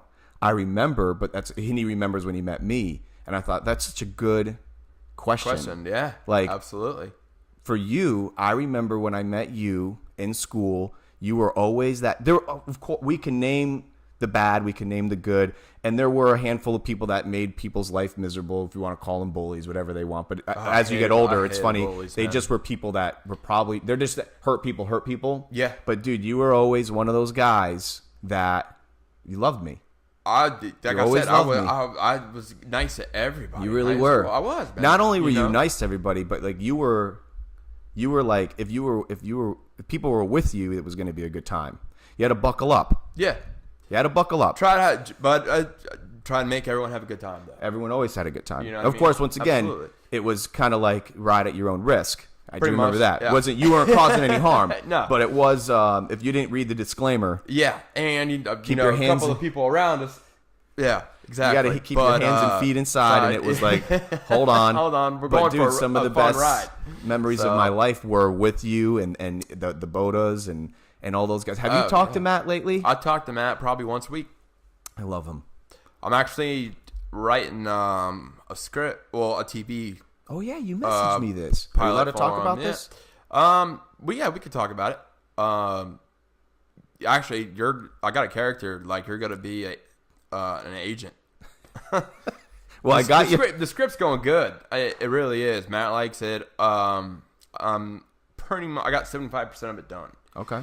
And I just got to close in because you got to make that pilot. You got to knock it out of the park. You know what I mean? For it to get picked up. So, whenever I have time, that's what I'm working on. Well, I got your if text. I'm not reading or whatever the crazy stuff I do. I called Sheena immediately. I talked to her almost every day, and I was like, this text, it was a lot. But that's a typical Patrick text. So I was like, the script, I was like, I literally had it. I got it, and like, I don't remember when you sent it. And I remember having like to get a cup of Joe and like read this thing. It was no joke. Right. But that's why I love you. You're such a... Yeah, I mean, and Matt, he's hard on himself, and a lot of times I'm like, man, like, and I've seen his work. When he directs, he's focused and it's beautiful. The work he does is really good. That last trailer he came out with the face changing on the thing, like he kills it. I think that's 2 trailers ago, actually, if I'm correct chronologically. And now he has his own company, and he just made a video for like a famous rapper. Yep. And I can't say names or anything, and he sent me the video. He's like, "What do you think about it?" And I go, "Rapper needs to change his clothes." You told him right straight up. Yeah. He's like, "Why?" And I'm like, "Well, it's supposed to be in a certain time frame." Oh, I see. You know what I mean? I'm like, you like picked up on. I'm he's like, supposed to be in the 90s or something. like Homeboy's definitely not catching this, bro. Like he's got to change the outfit for this to work. Good point. Matt's like, okay, yeah, I see that, and then runs it by and came out baller, man. I love him. Dope. He's always been hard on himself, though. Yeah, he's been through. I mean, we all are, but most of us, that family has been through a lot, and it's heartbreaking. And I learned there's so much stuff I learned from his father. His father was a great man. Well, you guys knew him, but I didn't get to have too much, like back and forth with his dad. But Matt. I'll tell you a funny Matt story. Matt came to sleep over my house once. We were in probably middle school maybe. Sleeping over my house. We're in F section at Farragut. And Jordan Ent, Matt Boda, and I are walking the streets in the F section where the park is. Mm-hmm. And my parents used to have like a tent, but it was old school tent, so it was like metal. It wasn't this cool, flimsy stuff. Right. So we had these we basically felt like lightsabers. Yeah. We're young, and I'll never forget. Episode 1 came out. Dude, we're walking down the street, and there was this lady had this cactus, bro, like the size of a car, like this cactus. Now, we're young and didn't realize like a cactus, that thing was probably like 300 years old. Right. Bro, we went to town on this cactus. And it wasn't like in a cul-de-sac or like somewhere in the middle of nowhere. Yeah, it was you're in the middle of a yard. Right, yeah. Right there on like Florida Park Drive. Like, God. Like we're just tearing this thing up. And we went to this like childlike place, and we stopped. And of course it was like even more fun because they're like gooey. So like, you know what I mean? Yeah, like, you see the stuff. Yeah, exactly. And like Matt is like, we're just going to town. And Matt takes it to another level. We just went to Samurai Land. Well, we go home, and just like anything else, when you commit this offense as a child, it's like, oh, it's done. Yeah. It's a big deal. We go home, lady at my... Dude, this lady was like probably what I want to say, old. Yeah. Like Walker old. Was like this at the door. And And Matt that's what- Boda, Jordan, and I are probably playing like Mario Kart or something. Right. And she's like, "Excuse me," and she's like crying. Oh, and bro, God. typical Matt though. Matt like took full responsibility for it. And we're like, we're like, definitely. that's Matt. Yeah. For those that don't know Matt, like that Matt was like, I will- did it. It's my fault. No, and he felt so bad because like then Matt will reality take a started to bullet hit. for Dude, he anybody. was taking all, and of course Jordan and I are like, no. Well, dude, we end up having to like. I hope this still happens, but like from neighbor to neighbor, dude, I got my ass handed to me. First of all, once Matt was gone and Jordan was gone, Oh, yeah. I wasn't. What happened to that cactus happened to me. Yeah. So I remember like even it's like you want to see what you want to because you ruined this lady's property, dude. An entire summer, God. Matt and I would go to this lady's house. I think Jordan got out of it Oh, yeah. because Jordan. plus he lived. It was Jordan. I love him, but Yeah. he didn't. Matt and I would go there. I think it was every weekend over the summer, and our entire yard was rocks. It was one of those rock houses, rock properties. Yeah. And have to pick.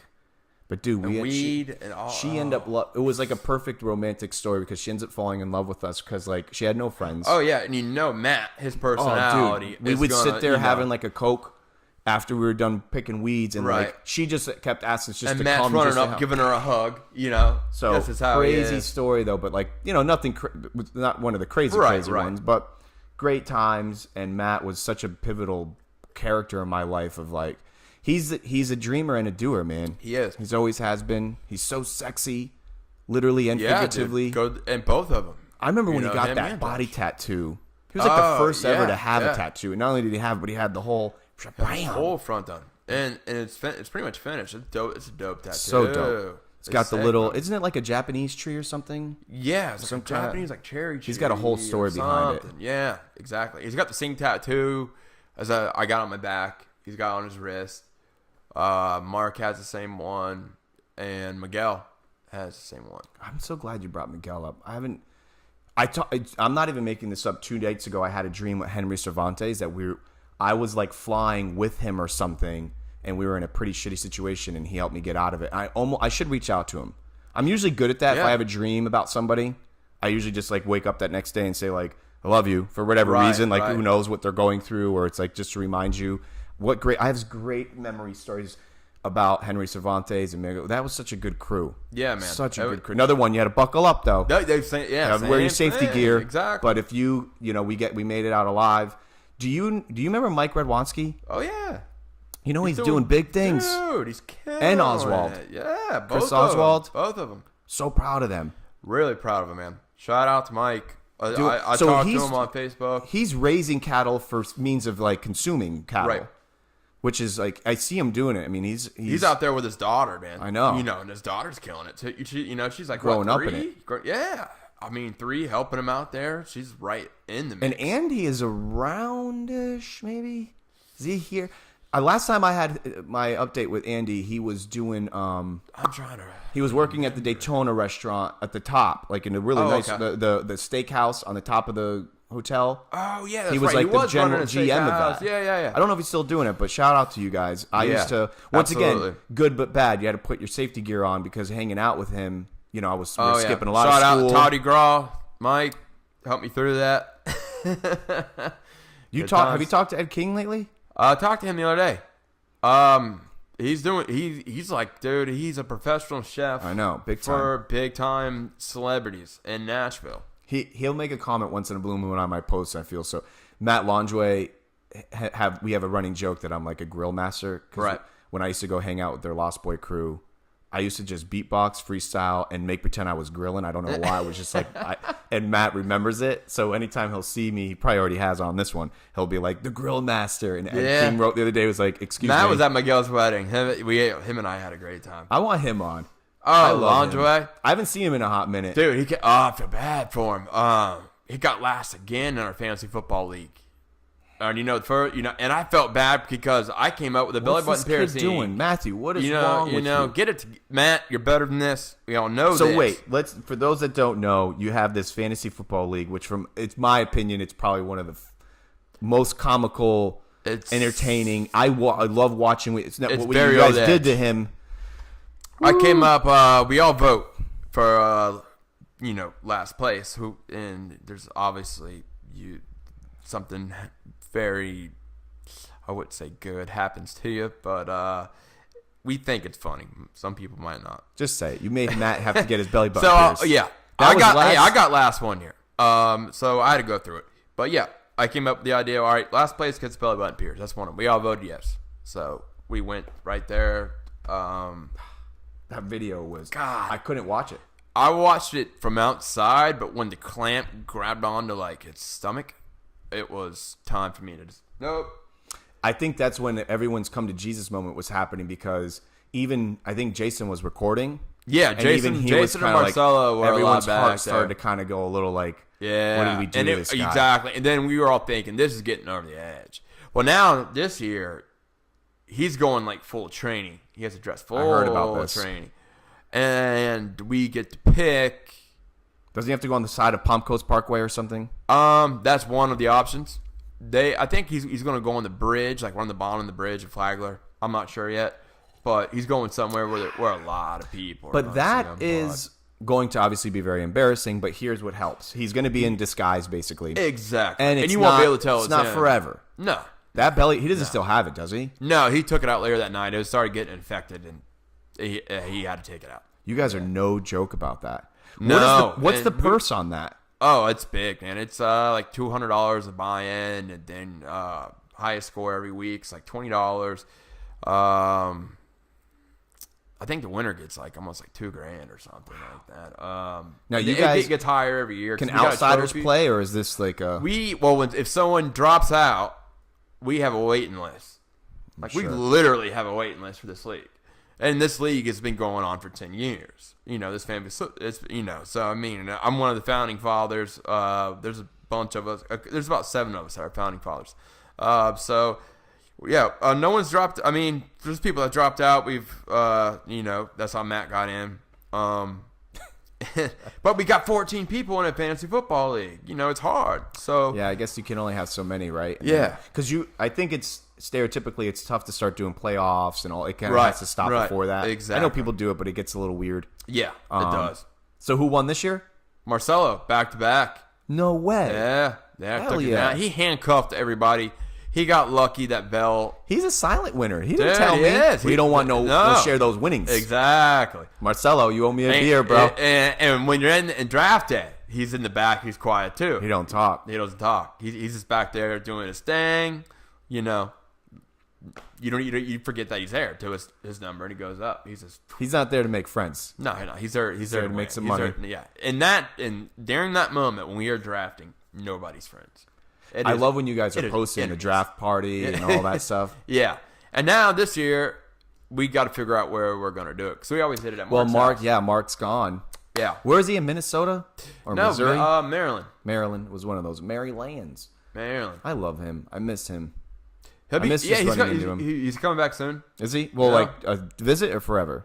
Visit. Okay. And I ran into Sofon yesterday. I'm going to help him with some work and stuff.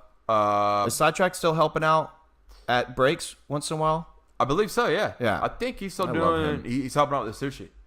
I think that whole family. They were neighbors. See, they were neighbors to me because that was B section. Okay. B section 2.0. Yeah. That was Marquez's zone. We had Christine Wyatt.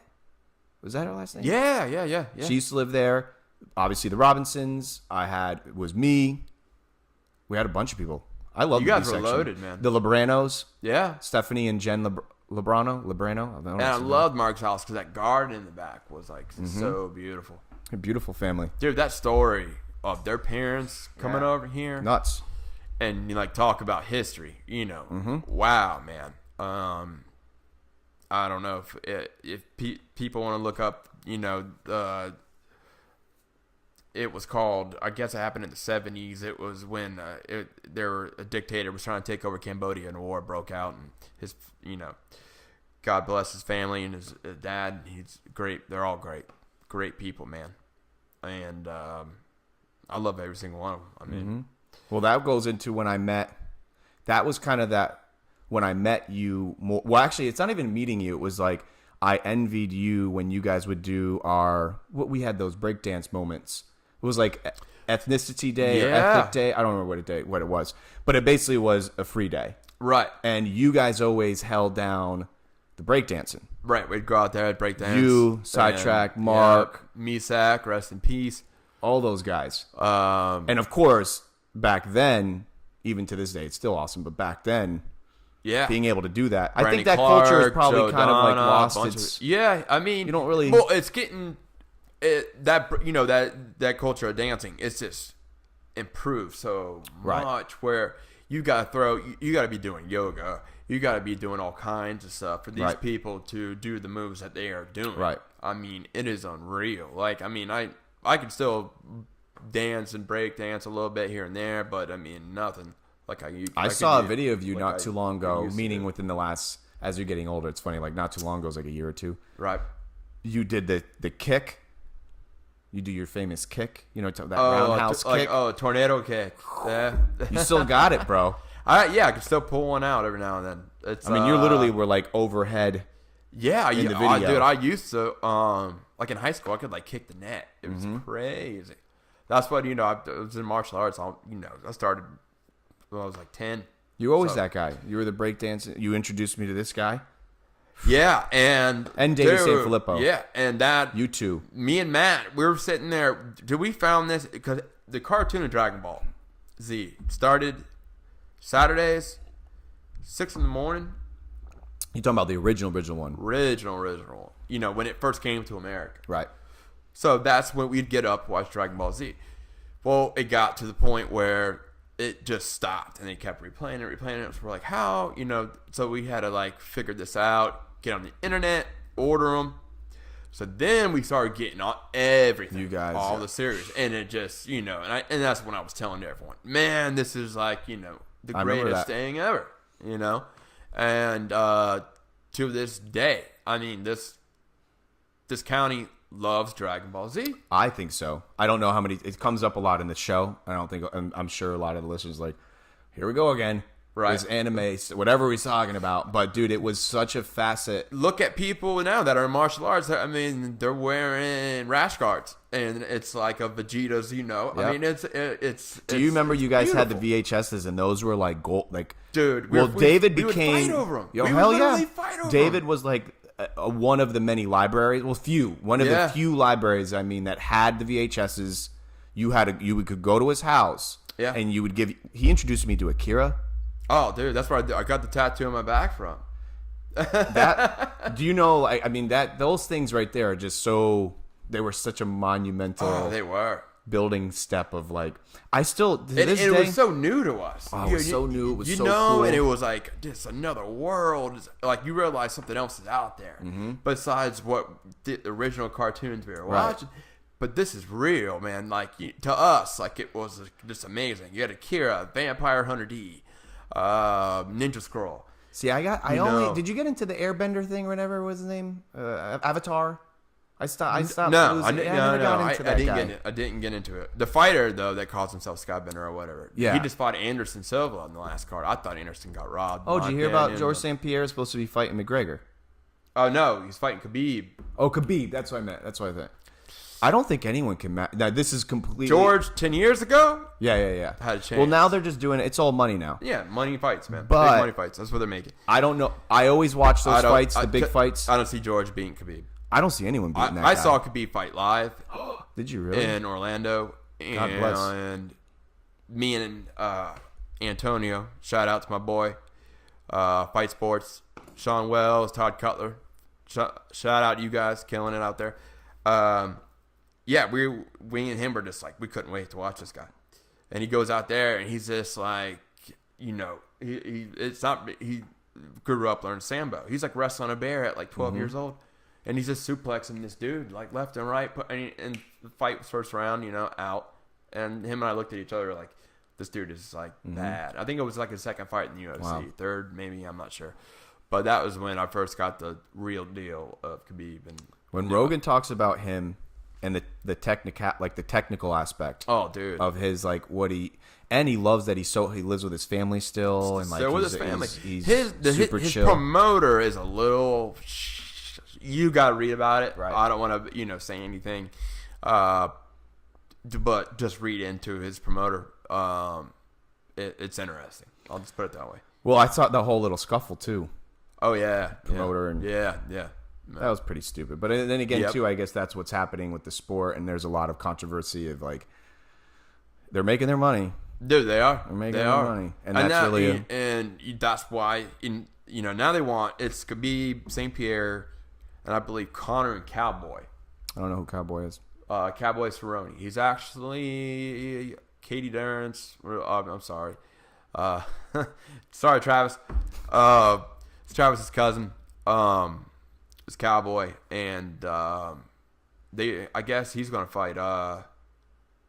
Him and McGregor are going to supposedly, hopefully, go at it. Mike Perry, shout out. Are you still to a him. fan of the? Are you finding yourself as still a fan of the sport, or has it become a little like? No, I'm still a fan of it because Yeah. I'm getting to see guys that I used to sign their hands off, at Jason's MMA breakthrough, and they're in the UFC.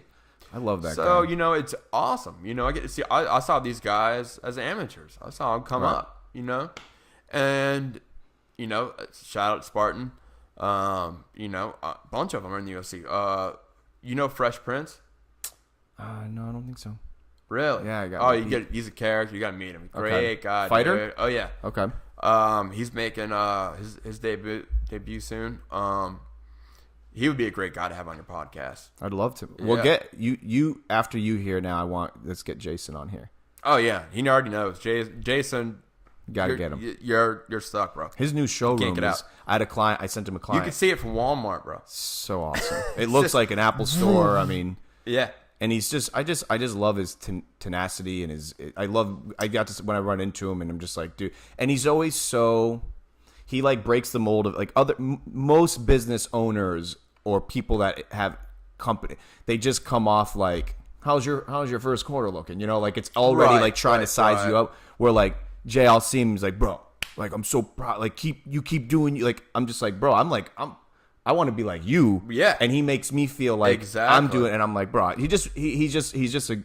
He's always been that guy. He's always been like an older brother to me. Right. Always pushed me to do better. Always. Yep. And he's telling me when I'm messing up. And he's there, man. And I love that dude like he's my older brother. Well, he's gonna. Straight up. I message it. I send him as much work as I can. That because so many people think I can fix things just because I'm a techie dude. I guess they're like, "Oh, you're an interneter. You can fix my phone." Right. I'm like, "No, No. So Jay's like, I'm like, bro. I just sent him some work yesterday. If they can work together, I don't know if he can fix it, which I'm sure he can. He pretty much lives there, man. Yeah. Well, now because Justin's pretty much he's there, Yeah. isn't he? Full time now too, and I mean, how fantastic is it to run a business that your family can work there, Absolutely. and it can run even without you, so to speak. Yeah. You know, that's the only thing that I have is like, I love what I'm doing. It's an extension of my lifestyle. And see, they get But it's along. me. That's Right. the great thing. Right. I worked with my family. And, I mean, and everyone knows working with family, it's tough. Right. Or it can work well. It goes both ways. But just I finally realized, the insurance is I couldn't do it. It wasn't for me, man. Yeah. Well, So, but my brother, God bless him, he stuck it out. Yeah. How's your brother doing, by the way? And he's doing great, man. I miss him. beautiful. He's not like, I'm not going to bump into him today at Turtle Shack or something, right? No, Like, no. Okay. He's out hustling, working. Okay. Beautiful niece. I love my niece to death. Yeah, you're an uncle. She's great. Oh yeah. Yep. And What is she, like 3 now? 2 or 3? 2. Okay. And has the coordination of like a 5-year-old. It's unbelievable. Be an athlete. Yeah. Oh yeah. She's like maybe that comes up to my knee, little shorty, but no, great. So what's the rhythm? You guys see each other? You guys hang out? You see her like a couple times a week? I see her every Wednesday. Nice. Yeah, That's see fantastic. her every Wednesday. Hang out with her. Nice, man. And yeah, got Wednesday off, so I go there, see her. We kick it, and Is today Wednesday? yeah. That's I saw her. why- I was over there before I came over here. Oh, I didn't know. Like I said, I let you pick your day and time, which I'm still so glad. I appreciate you. Oh, dude, thank you for having me on. That's why I was Well, like, man. you're kind of like starting to. It's funny. This era right now. By the time I'll turn this off today, I'll have like X amount of people that are like, I want on. Right. And once again, I keep saying this. There's no people. I keep getting people asking me how much, which is flattering. That is flattering. But I'm like, no. And I guess it's because, I mean, you and I, we've been watching, podcasts. Yeah, I guess we're just so programmed. We're programmed to, exactly to how it works. And it's so there's no cost. And I'd be the same way, if I no, I'm not going to charge But it's you. flattering because I guess they see it as being a valuable platform to right. talk. But, dude, I'm not. And, of course, it's been great because even I tell my wife, like, it's been so rewarding because I do have the question sometimes, like, what are you doing this for? Exactly. And I figured this is a good way. I would be doing this today probably. Now, we wouldn't be at my table per se. Right. But if you called me to ask to chill today or I ran into you just organically. Yeah. I was like, and of course, dude, what Rogan's doing, I've learned so much from him. And not even just him, but him. His podcasts are amazing. Like, the best. Especially like, when he has, when, John Anthony West, rest in peace, when he had him on there, God, it was great. And he has Graham Hancock, like you were saying, that you didn't know about, he had on, Neil deGrasse? Yes, Neil deGrasse, yeah. Like, what an idiot I was. I had no idea who Neil deGrasse Tyson was. And if you don't know who Neil deGrasse Tyson is, I literally read his book. Yes, read his book. It's Astrophysicist for an Idiot. Yep. And it's still way past my pay grade. But it was amazing to the amazing. Words. Graham Hancock, Fingerprints of the God. Please read that book. Change your life. The guests he has on, man, mind blowing, and they're all humble. I was telling Camille this the other day. She'll always ask me, like, did you talk about me in the show? And she comes up all the time in the show. But I was telling her how, as we're getting older and getting a good sense of like what life is all about, right? You get like no matter who he has on there, that's whether they're, and it's funny because a lot of people he has on they're not the Elon Musks of the world. They're not billionaires. No. They are obviously okay, right? But they're comfortable, right? But they're still bleeding red, yeah. And they make you feel so normal about, bro, anything, man. Don't chase the money, right? It's all, if you want it, it's gonna come, yeah. But enjoy, like, focus on your health, yes, your family, and that's what I probably extract most from his show, right? Is like when they talk about the little things you don't realize that just make you complete. Make them normal, and then, and you're like, oh, wait a minute. Rogan had to wait in line at Walgreens too. Yeah, exactly. Normal guy. Yeah, exactly. And of course, once again, we're not talking about the Bill Gates of the world and the Warren Buffetts and stuff. Like, granted, I get it, but they talk about like driving in a car, going to get things, waiting in line to take an airplane ride. Not all of them can fly private. Exactly. Most may fly first class, but if they can't, like they're human beings. They are, and it makes me feel so good about what we have because you know me, but those that don't, I got nothing. I'm like the most non-tangible dude. You know what I mean? I don't got cool things, but I got so much time to enjoy the ocean breeze because I'm keeping it simple. Right. But of course, and it's good keeping it. I think it's the healthiest way to live, brother. But I mean, of course, I still have my goals now. You edit out the stress. You focus. Yeah. And you got more time to focus on your goals. I could do this. You could do what you and I are doing right now. And then it's just, I think it's just a lot more healthier, than, people that don't think they're grinding that 9 to 5 and then, the stress that comes with it and they don't have an outlet to release it. Mm-hmm. Got to have an outlet, But there's nothing, sometimes there's nothing wrong with that, but I mean. There's nothing wrong with it. There are a lot of people, it was funny, I was watching a little documentary on that dude. You remember back in like 2015-ish, there was that guy, no matter what YouTube video you watched, it was like, hey, I'm here in my garage with my Lamborghini. They started blowing him up, and like the people that are pushing this like get rich quick schemes and like bashing people's, we all got to work. Yeah. So like there's a fine line between like, dude, and that's why I love Jonathan Robbins so much. He told me a story, and I didn't know how much it meant to him, but he basically told me he was really down one day, and any one of my friends, even this, my house is always open. So I have a lot of people sometimes, they call me, and they know my schedule's pretty chill, so they'll be like, yo, can I come over? It's basically a rhetorical question, like, yes, it's just they want to make sure I got shorts on. So they're like, I'm coming over. So I'm like, come on. So he comes over, and he was just down on his luck. Not down on his luck, just down. Yeah, just down. Like dude, he didn't want to work that job, and and he was making good dime. Yeah. And he said, "What should I do?" And I got Matt Robinson with it, where it's just like, "Yo, follow your dream." Right. And he had already come up with what he was going to do, and he went back to his employer and said, listen, I'm not happy. Yeah. Like, I can sit here on your payroll, but I'm not happy. Bro, they came back amazing, and were like, man. here's a raise. Wow. And here's like, so you never know. Yeah, you so never like know. don't It get could go this, either way. Yeah, go either way. Follow your heart. Exactly. That's why I especially went back. I was like, I want to do what I was like, I really want to get into solar because I mean, just it goes back to Nikola Tesla. You know what I mean? And I love that guy. And just giving back. If I could give back free energy to the world, man. I bet you got a lot to say about the original Tesla. That's a crazy world, that guy. Dude. I mean, he'd walk around places 3 times before he went in. Well, not just that. We probably, the few and far between people that are going to remember him, because now with Elon and with Tesla, he's not in the book. We got to grab beer for this. Oh, yeah, absolutely. Grab We're one. talking about it. We want to check this real quick? Yeah. See what we got. See if people, let's see who we got.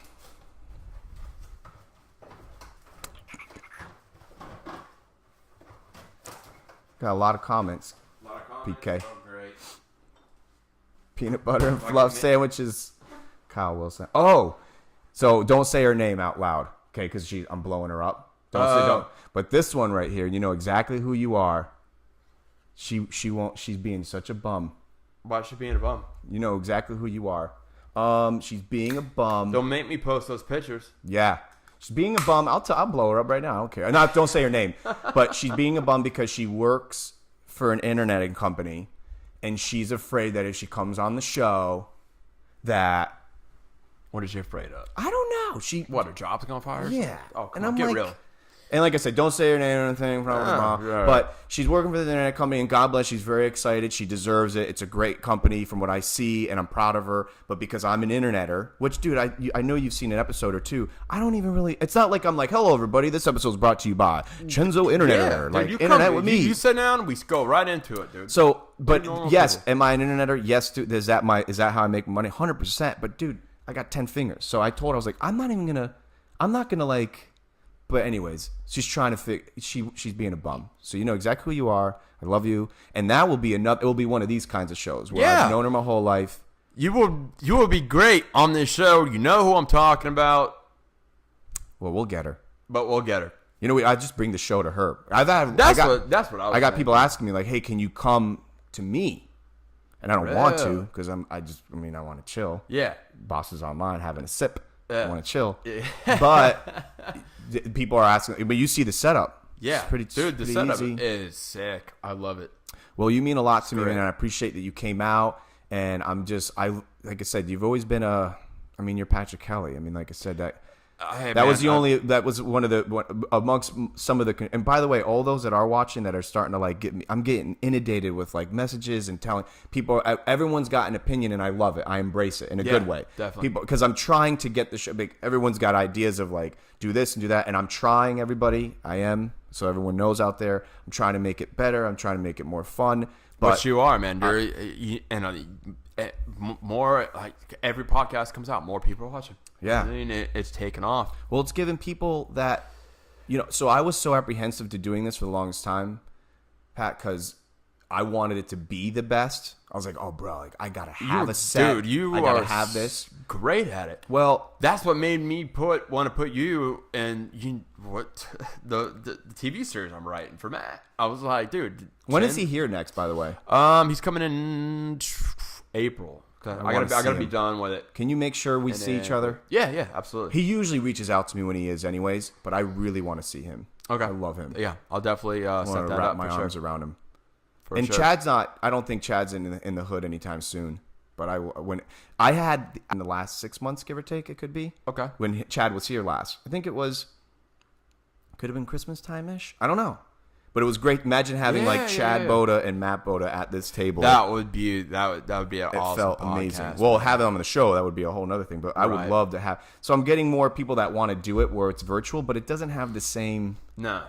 I've done a couple of them. I was made sure that I like how you're doing it live. Yeah, you like it? I love it, man. Just come out, be yourself, and, go, and just boom, come on, and you just start it off, and you just flow. Well, I appreciate that you're appreciating it because it's people like you that, and like I said, Anyone's welcome too. I'm not having. Yeah.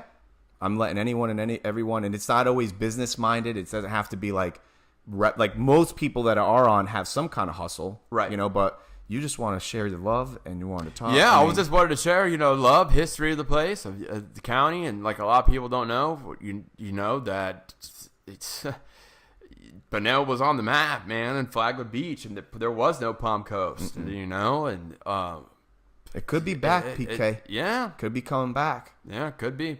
With everything that's going on. Absolutely, man. I mean, I was talking about this with Jonathan Robinson. What these houses are going for.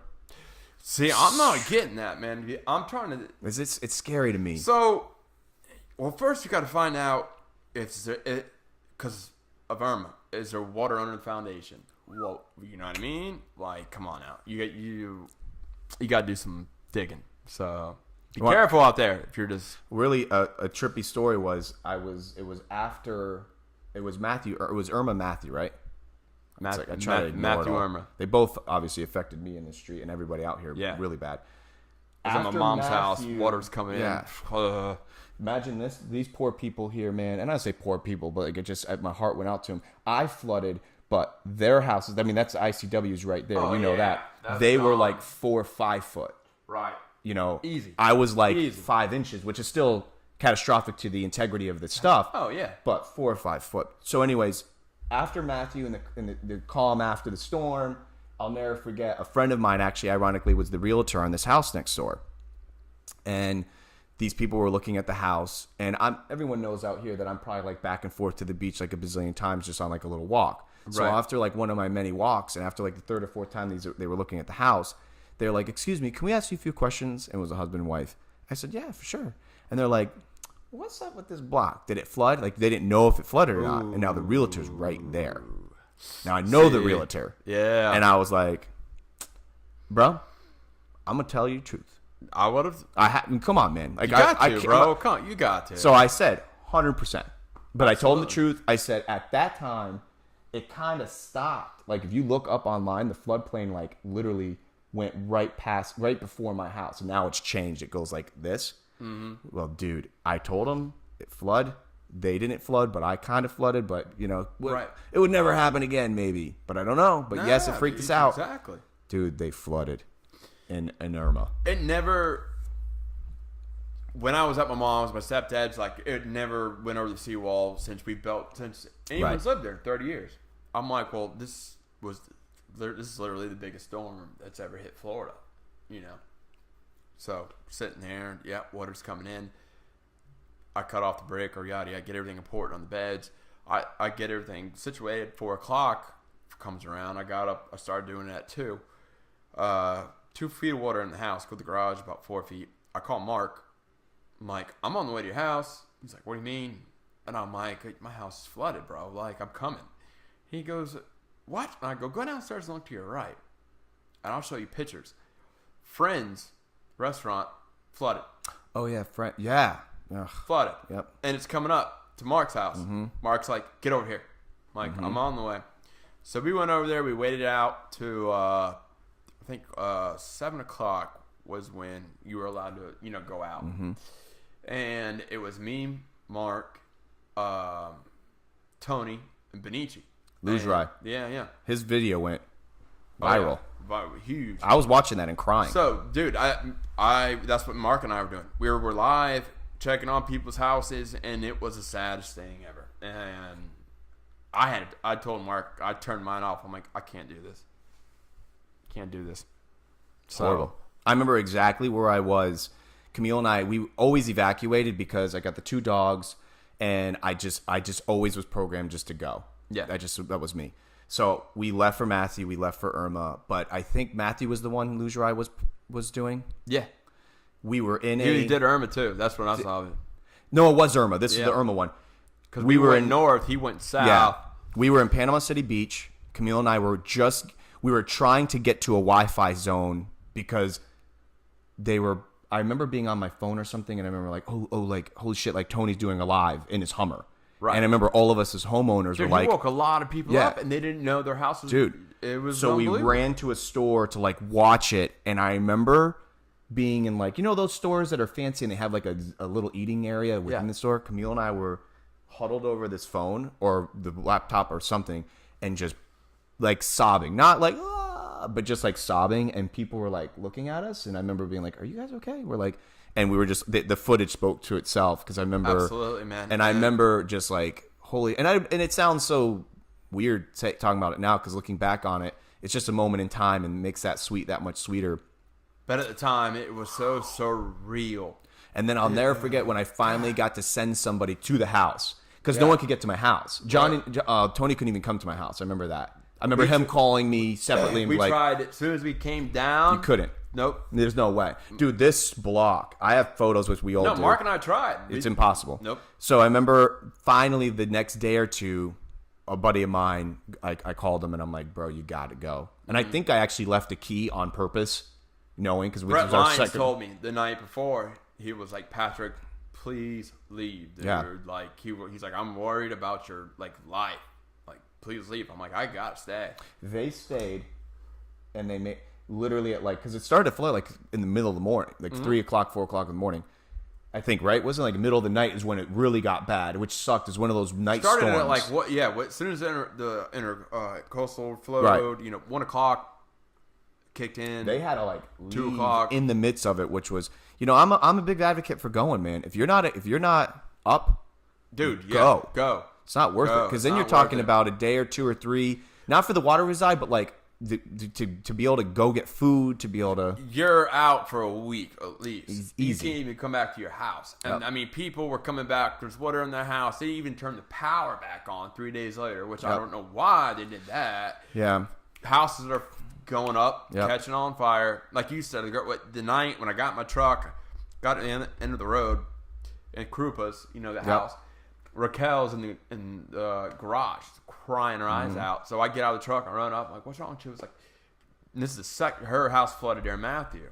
And they just fixed it all up, flooded again. I felt so bad for her, man. And that jumped in and got the marks. But yeah, if a storm that big, I mean, yeah, like you said, you gotta go. I was ready for round 3 because I start watching. There's this guy. Shout out to Mike's weather page. Oh yeah, man. This guy, he is on point. Somebody who's like a Captain Dan Lobel, who's a friend of mine, who is like a captain on a oil rig, right? Which is no joke. So this is like he's like the John Keys of the oil world. Okay, and he introduced me to this guy because they have to eat, breathe, sleep weather. Yeah. And I'm like, if you're recommending it, because it's not like he's not like a fanboy. Legit. So I watched this Mike's weather page, bro. Right. And literally what he said, it's not that always happens, but when he says what to do, I like literally follow suit. Got to. Because both times, I even went where he said to go. Yeah. Because of course, and he'll rep and say like, I can't guarantee you, but he lives in Florida too. And the Panama City Beach was that's my getaway so far. Remember this last one, it may have gone up, but you see the cinder blocks I have? Mm-hmm. I was ready for this one to roll, and I don't have much of anything, but I thought the little bit of stuff that I do have, I was just going to elevate. That's what I did. I threw it on top of the beds and stuff. So I got some cinder blocks. It's funny because my neighbors now make fun of me, like, what are you doing with these cinder blocks? I'm like, just wait. I got them. And it was only $100 for that whole pallet. Okay. But very, very weird. I was talking about that with somebody recently on the show, like how much, it's funny, not to sound weird, but like, excluding what happened to people that are not out of it yet, because that shit still go. Like people are still messed up. Oh, dude, they're going. It's a nightmare. But I actually embrace it because it made me a better person. I think it taught me so much more about myself that I couldn't have done on my own. Right. The community came together so good. I could not believe. And just where I went, dude, where I went inside to my own hyperbolic time chamber. Right. I remember going, you're not in charge of anything. Right. And dude, no. You're not in charge of nothing. Not after you that. think you are. You think you got your stuff figured out. You think you got your job. You got your money. You ain't got and a nothing. Snap, son. Boom. Nothing. And Gone. let me tell you something. That's where I now love. I thought I was at peace. Right. I wasn't. Because I had taken for granted my lifestyle. That's what I learned. Exactly. I didn't know that my lifestyle. I didn't give two hoots about money. I didn't care about. I'll tell any client. I say, you're not my source. Like, I'm gonna be doing this for the rest of my life. So I already had like this piece of like, I'm gonna get through anything. And we've been through hurricanes. We've been through this. But this was different. This was a this uppercut. was knockout. The TKO, But man. we all went down and we got back up and now. Yep. Dude, this neighborhood, especially being a cul-de-sac, this neighborhood would like die for each other. We yeah. all came together and helped each other.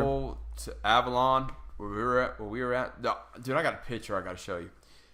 And it's literally like under the bridge, and it's in most of Flagler. All the way, it goes from the intercoastal to the ocean. Just water. It's crazy. Water. It is. Think it would ever happen again? Unbelievable. Huh? Think it will happen again? Yeah. It could. I mean, dude, it happened once. I mean, we'll be more prepared next time. Yeah. We'll know what to do. I'm not staying. I'm not. That's for sure. But hey, anything, Mother Nature, man. She runs the spot. She runs this place, dude. It's her place. We're just living in it. Those aerial views of Flagler, as everyone's getting more drones and the guy who was on the street flies. Yeah. His little thingy, and I'm seeing more and more photos, and it's becoming more accessible to be in the air and get aerial shots. Right. And when you get a bird's eye view of Flagler, yeah, and you're like, we are we're just a little barrier island. That's it. You got the ICW there, you got that big mama over there, yep, and we're just at some point. But I have hope that they just released recently that the Japans and the Asia and all them. Did you hear about they planted like some odd million trees within 6 hours? They're doing this.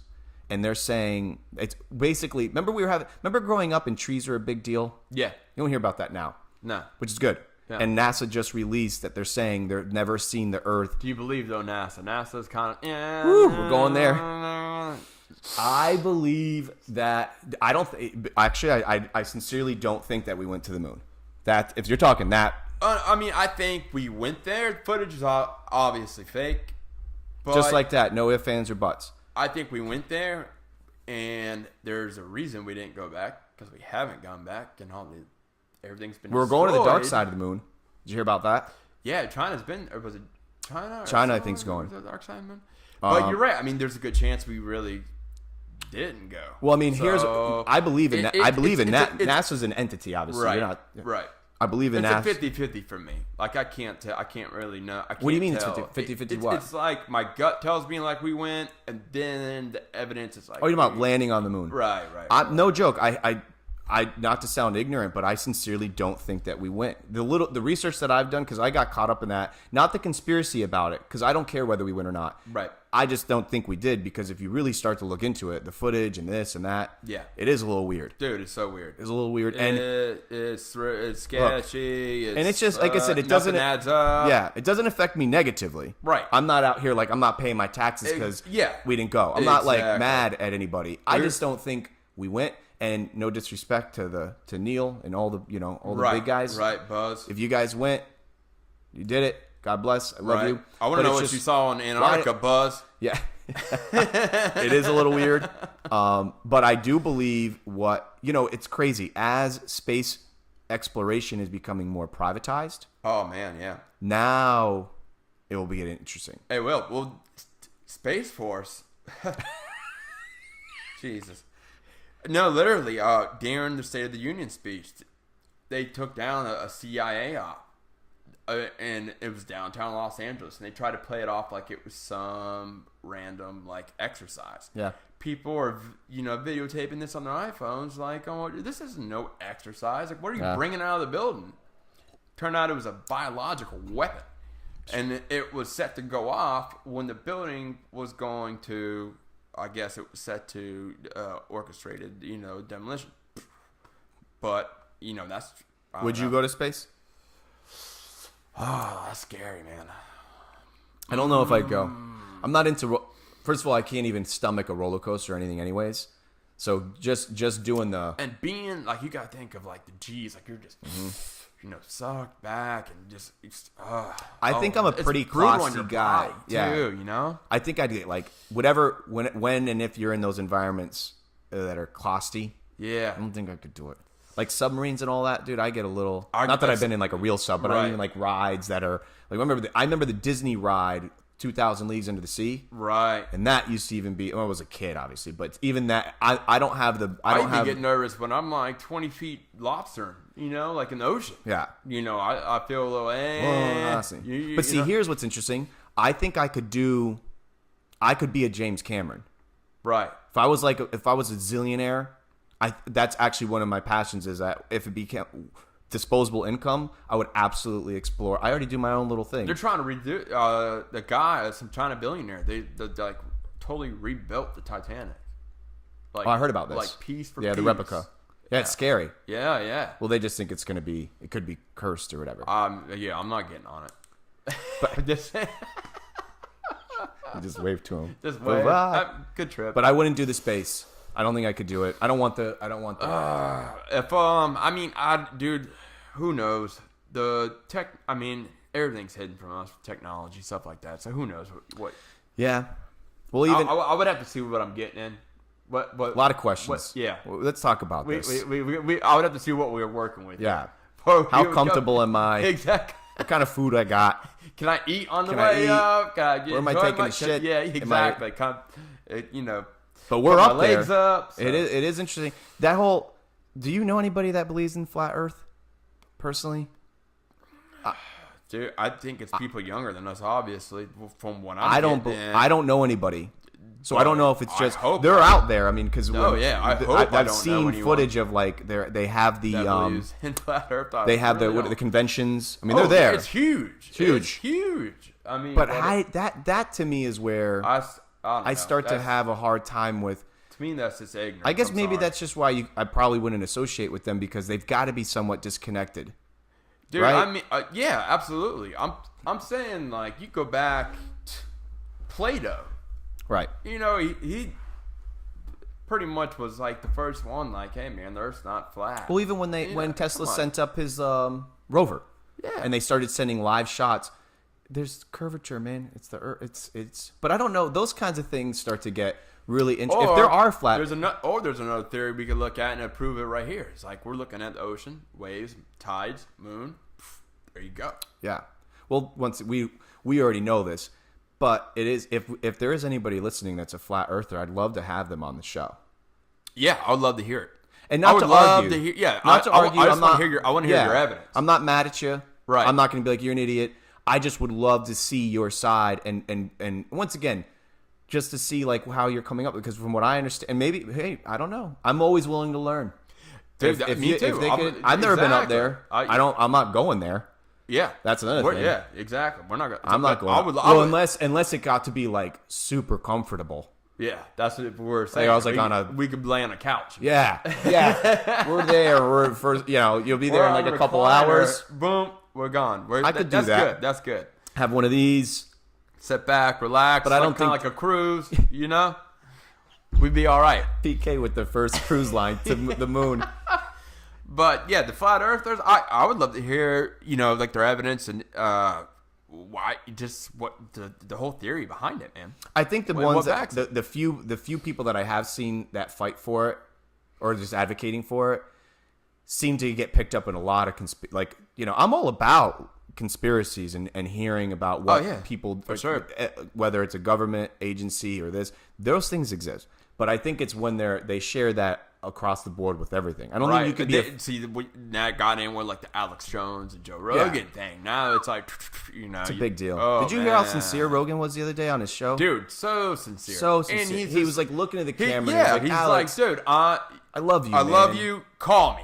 You know what I Yeah, mean? We're like, friends. straight up, call Friends. me. Just call me. You even gotta have to go on the show and say all the stuff. Well, he's losing all of his syndication. Yeah. I never watched him anyways. Dude, I never got into him. He's a little much. Which, once again, I think what he was putting out for every 5 facts he put out, maybe well, not facts, but maybe there was a All lot of points. One maybe Right. was granted, intelligent guy, Right. charismatic, hungry to learn, hungry to teach, 100%. But when you got to, like I said, Rogan is right now, I think he's been so pivotal to our culture, to our community as like younger adults trying to learn and bringing communication and information to the general public. To the general public. Like, and information for them to go look up with themselves to see. It's so beautiful. To learn what's real. Like when I run everything I pretty much learned by my grandfather, even if it's just stupid, just because I know he loves me wanting to learn always, and I try to learn something random every day. And most of it's from these podcasts, whether it's a word or a thing. Absolutely. And when I stumbled across Neil, I'm going to talk about him again, but Neil deGrasse Tyson in that format, dude, he's great, unbelievable. Now you can learn, and people call him crazy, and I'm like, he's a genius. And I'm like, he's a genius. But not even because of the way he talks or anything. It's just the way he had this argument with a physicist. I'm sorry, a biologist. So him and a biologist were on stage, but it was a polite disagreement. Right. And Neil deGrasse said something so crazy. He says, let me ask you something. He says, is it a fact that we share 90+% of the same genome and the same basically molecular structure of an ape? Biologist says, of course we do. So Neil deGrasse then says, would it then be safe to say that we only share a difference of like 1% or 2% of difference? Right. The biologist says yes. Didn't he bring up like the RH and the blood too? This is where he not belittles, but this is where he tries to shut him down. Well, not just that, he tries to educate us as human beings that we're not that smart. No, we're not that dude, different. We're all, and I think a lot of that has to do is because we just weren't really taught the truth about a lot of things. Could be that. But and of course it wasn't even an argument. The biologist then brought up the point that obviously our brain capacity and our capacity to process information that's where kind of the differences start. And now the smarter people like the Sheenas and all that they're pay grade. Dude. That's where she comes in. It's like I get to I understand to like 5D. Right. Like she goes, she's I ask her. She's trying to speak. She's up to like not like I'm like at 5. She understands 90. I'm like,